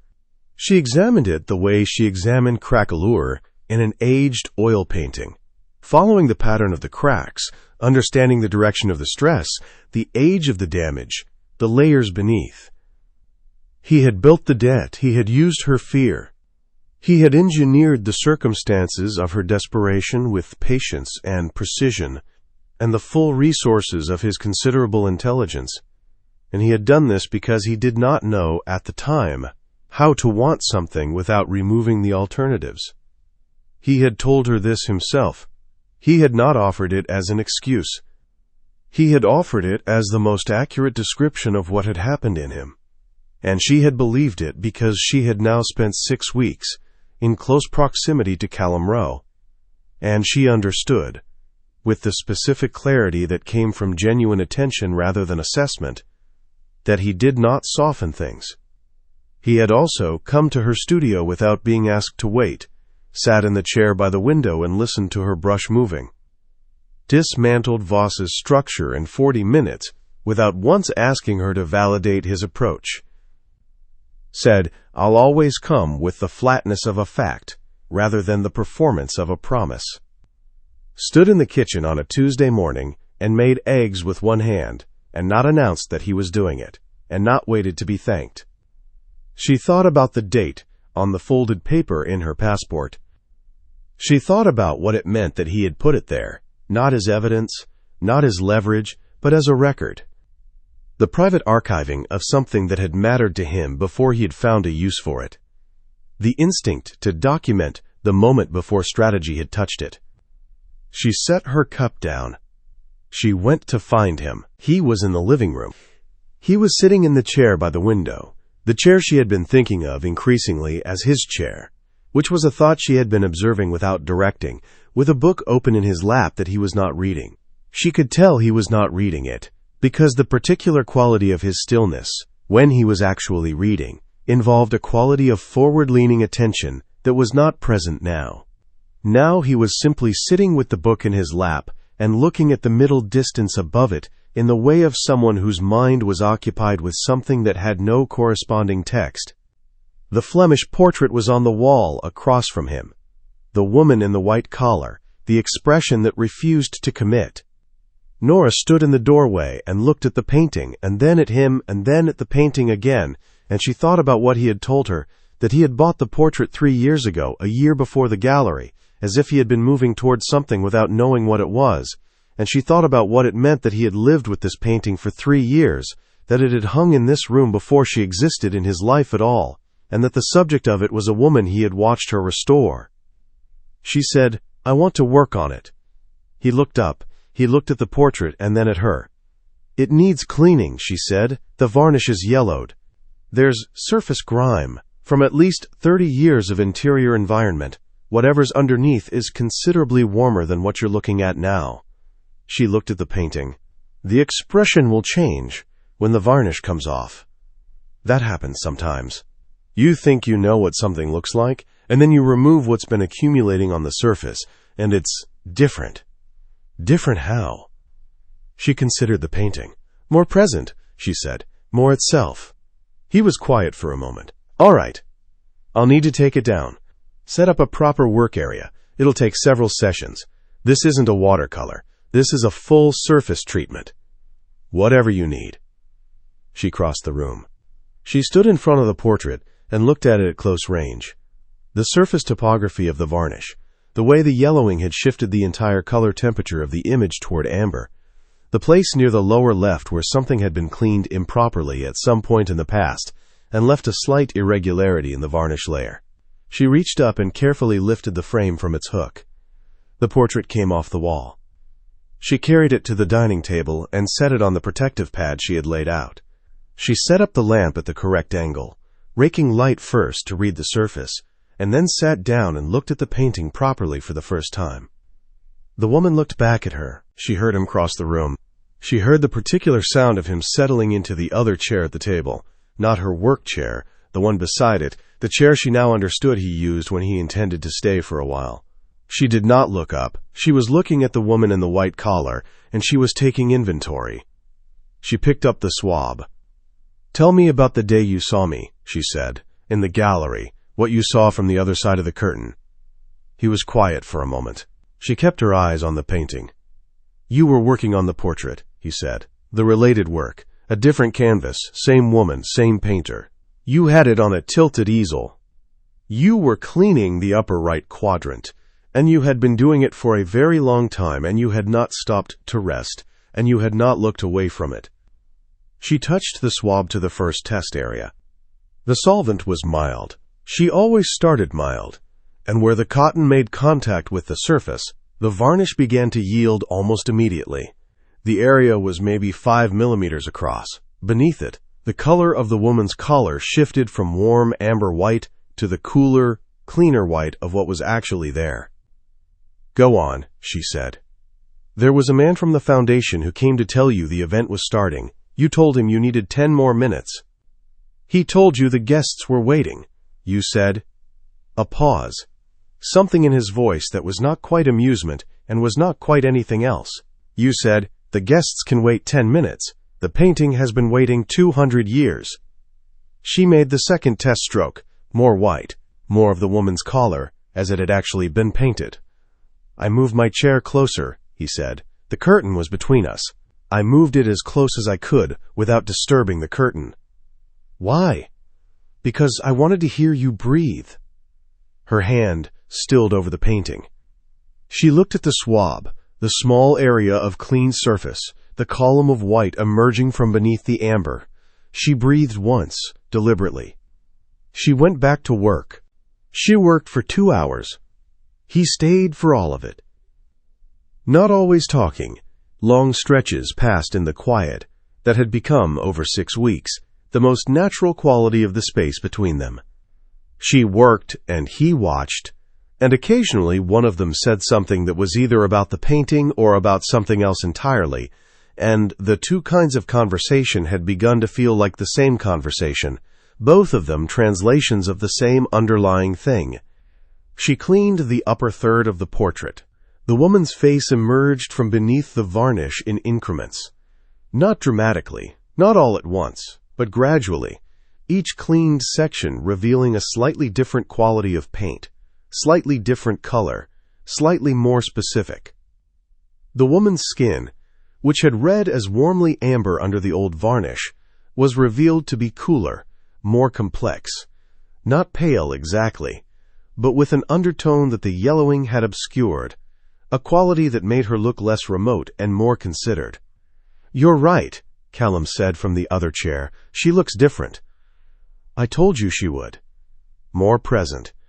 "Yes." He was quiet for a moment. "What do you think she was feeling? In the painting?" Nora looked at the woman's expression.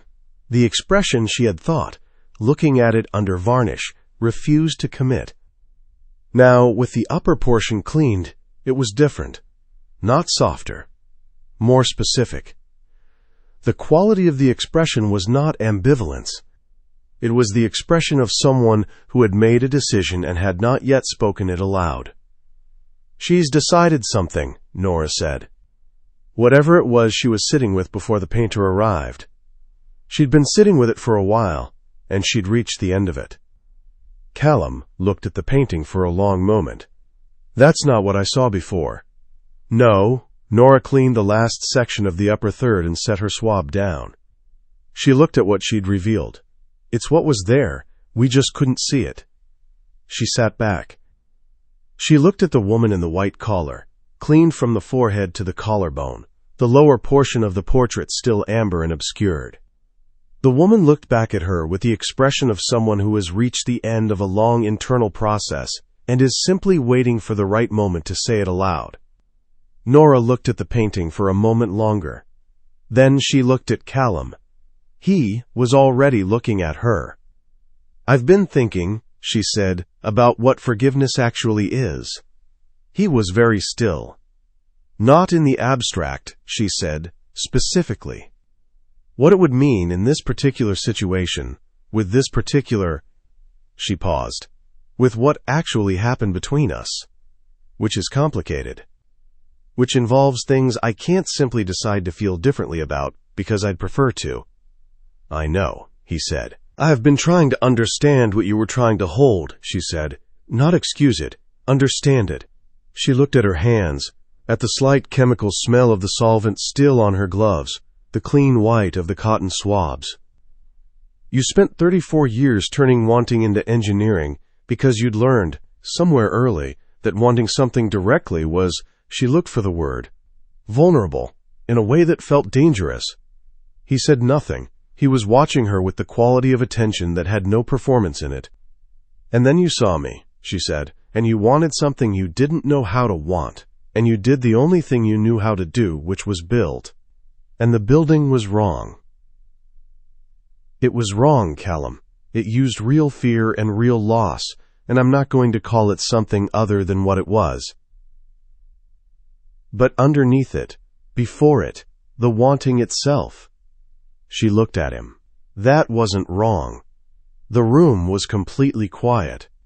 He looked at her with something she did not have a name for and had not seen before on his face. Not relief, not gratitude, not any of the manageable emotions.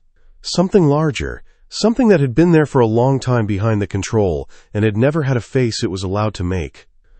I'm not forgiving you, she said, because it's the right thing to do, or because enough time has passed, or because the threat has been resolved.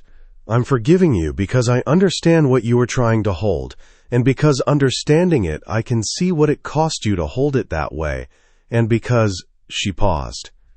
She breathed, because I don't want to live in a state of permanent adjudication of someone who has sat beside me every day for 6 weeks and not once tried to manage what I think of him. Nora, I'm not finished, she said. He closed his mouth. I need you to hear the conditions, she said, because there are conditions. I'm a restorer. I know what it takes to maintain a thing once it's been repaired. It doesn't just hold on its own. You have to, she gestured at the painting. You have to keep it honest. You have to not let things accumulate on the surface again. Varnish yellows. Grime builds up. You have to maintain the clarity of what's actually there. I understand, he said. No more building around things, she said. If you want something, you say it. If something is frightening, you say that too. If you don't know how yet, and I understand that you are learning how, you tell me you don't know yet, and you try anyway. Yes, he said. And you owe me 14 months, she said. Something moved across his face. The ghost of something that was almost, she thought, a smile. I know. I intend to collect, she said. I'm counting on it, he said. She looked at him. He looked at her. And then she did something she had been building toward, she understood now, for 6 weeks. Or perhaps for considerably longer than that. Perhaps from the moment she had looked up from the Flemish portrait in the gallery and felt, without seeing him, the quality of the attention on the other side of the curtain, and recognized it as something specific. Something that was not assessment or strategy, or the managed attention of someone deciding what to do next, but the plain animal attention of someone for whom looking itself was the thing. She stood up from the table. She crossed the small distance between them. She stood in front of his chair and she looked down at his face. The jaw, the gray eyes, the particular arrangement of a man who had spent 34 years managing his own expression and was not, right now, managing anything. And she leaned down and she kissed him. Not tentatively, not as an experiment, the way she approached everything that mattered, with total attention and without hedging the commitment. His hands came up, not immediately, not as a reflex, but after a moment, in the manner of someone choosing to do something rather than simply doing it. They settled at her waist, both of them, with a steadiness that was entirely characteristic, and she felt the warmth of them through her shirt, and felt his breath change against her mouth, and felt the quality of his response, which was not performance, and was not strategy, but was simply him, the plain and unmanaged fact of him, as present as she had ever felt anyone be. She pulled back. She looked at him. His eyes were open. He was looking at her with that quality, the one she didn't have a name for. She was beginning to think it didn't need one. It was simply what his face did when it was not managing anything, when the thing underneath was allowed to be the thing. She sat down beside him, not across from him, not at the work table, but in the adjacent chair, close enough that their arms touched along the length of the armrest.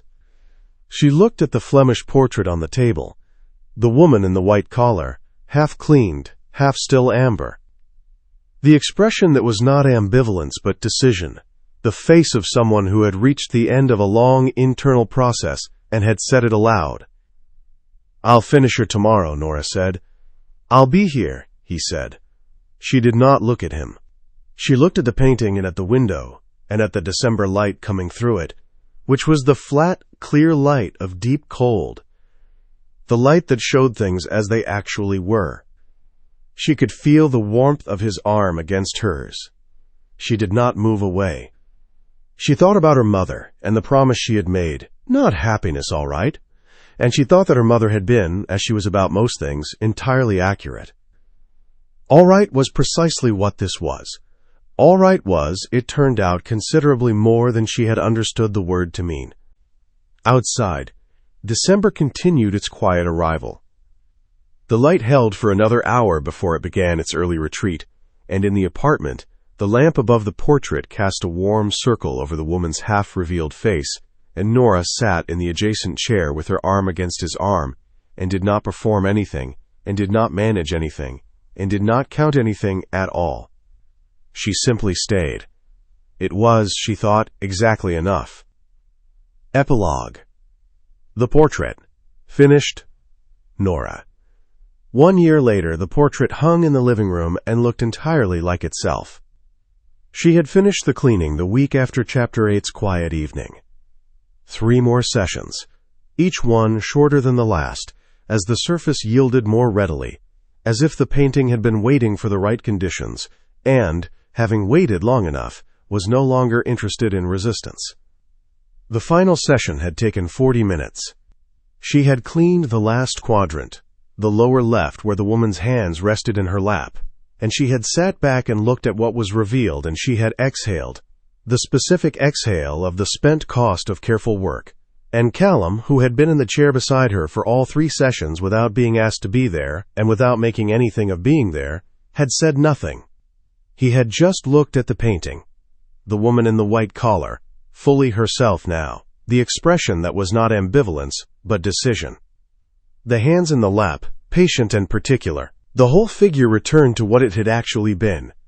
Not restored to some imaginary original perfection, but to the most accurate available version of what the painter had made, carrying the history of what it had survived in the slight irregularities of its surface. The places where the cleaning revealed not pristine paint, but paint that had aged and changed and was still, unmistakably, the thing it had set out to be. She had rehung it herself.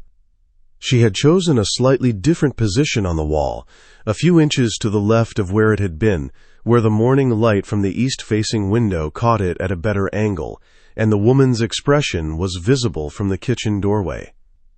From the kitchen doorway, if you looked at the right moment of a winter morning, the light fell across the portrait in exactly the way it must have fallen in the studio where it was painted, 400 years ago, in a room with a north-facing window, and a painter who had understood that the quality of light was not decoration but information. Nora had stood in the kitchen doorway on the first morning after the rehang and looked at this, and she had thought about the painter, and about what the painter had been trying to capture, and about whether the painter had known they were succeeding. She thought they probably had. The apartment was different now in ways that were both visible and not. The visible ones.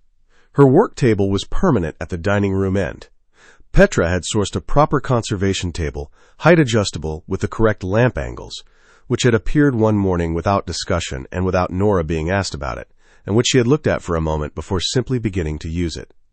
Her tools occupied a section of the kitchen counter that was not the kitchen counter's original function, but had become its function.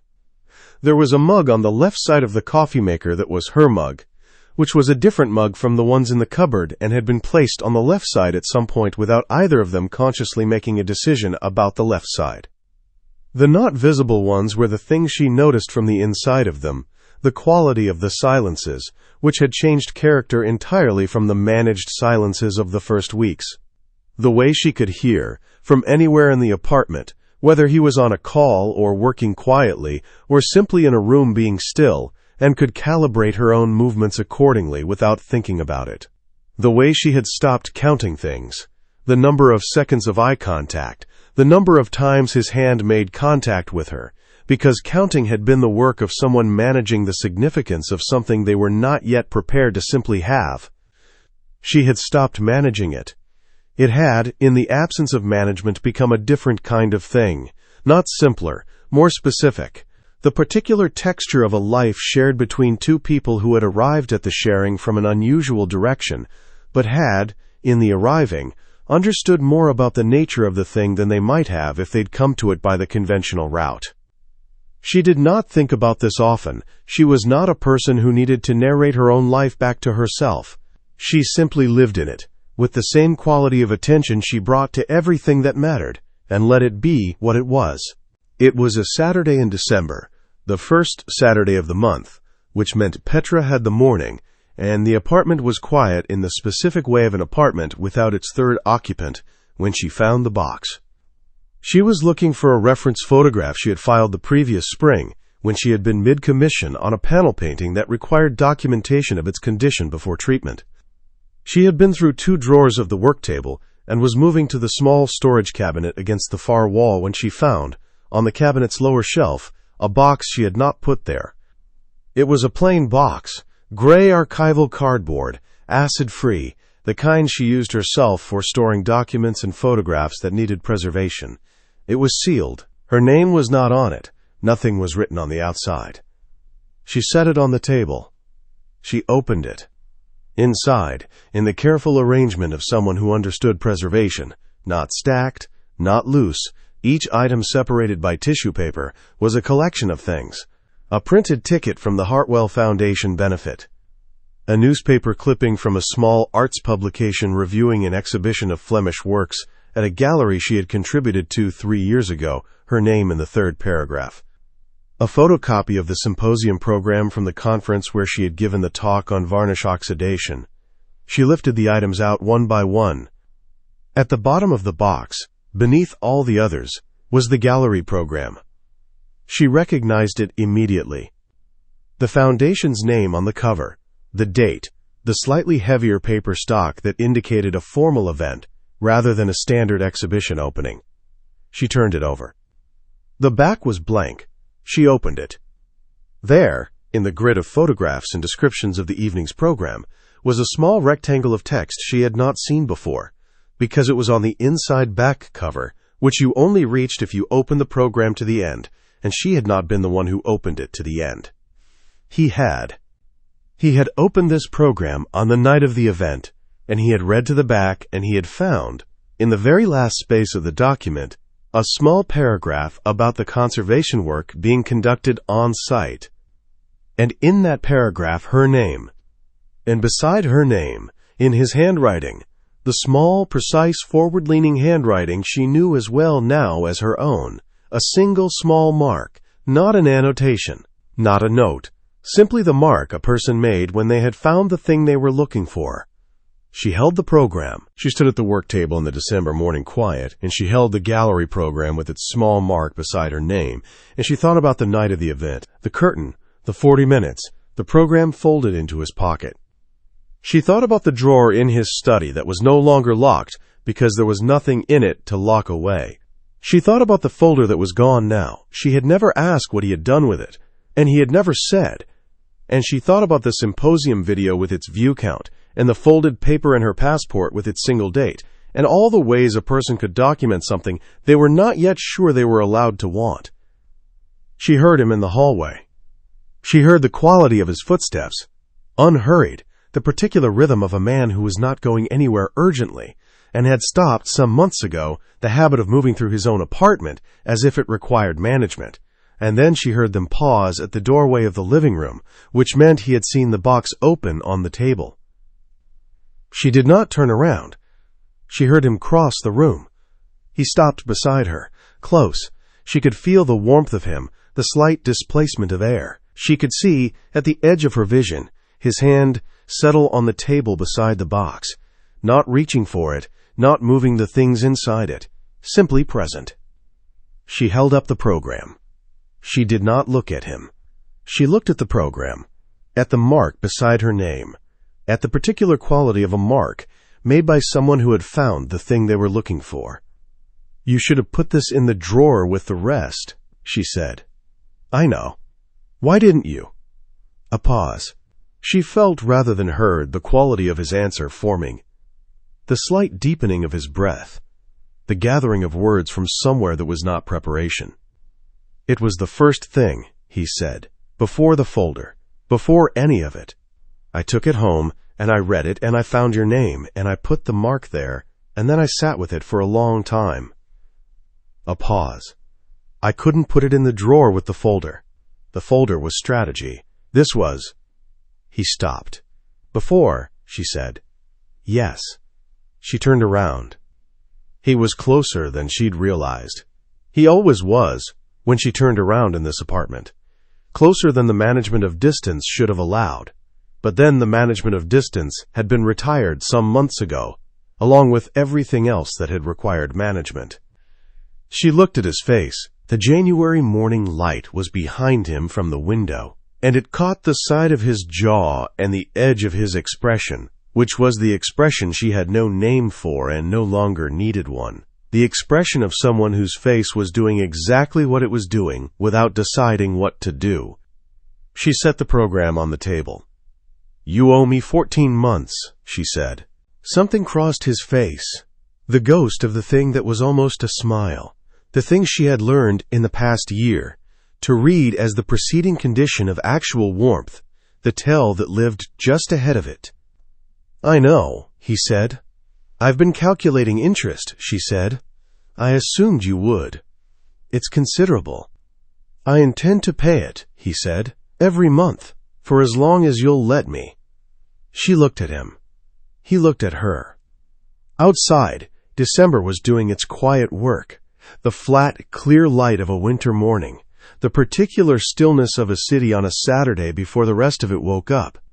Inside, the portrait hung on the wall in the position she had chosen for it, and the woman in the white collar looked out from the fully cleaned surface of herself with the expression of someone who had reached the end of a long internal process and had said the thing aloud. Nora reached up. She pressed her palm against his jaw. Not his chest this time, but his face, the specific warmth of it, the slight roughness of the morning. And she kept it there while she looked at him with the full, unhurried, total attention she brought to everything that required it. He was very still. He did not manage anything. She thought, he'll pay it, every month, for as long as I let him. She thought, I'm going to let him for a very long time. She thought, I've always thought, from the moment I felt someone on the other side of the curtain who knew how to look at things, that this was going to be exactly as long as I wanted it to be. And I know now how long that is. It is the rest. The END.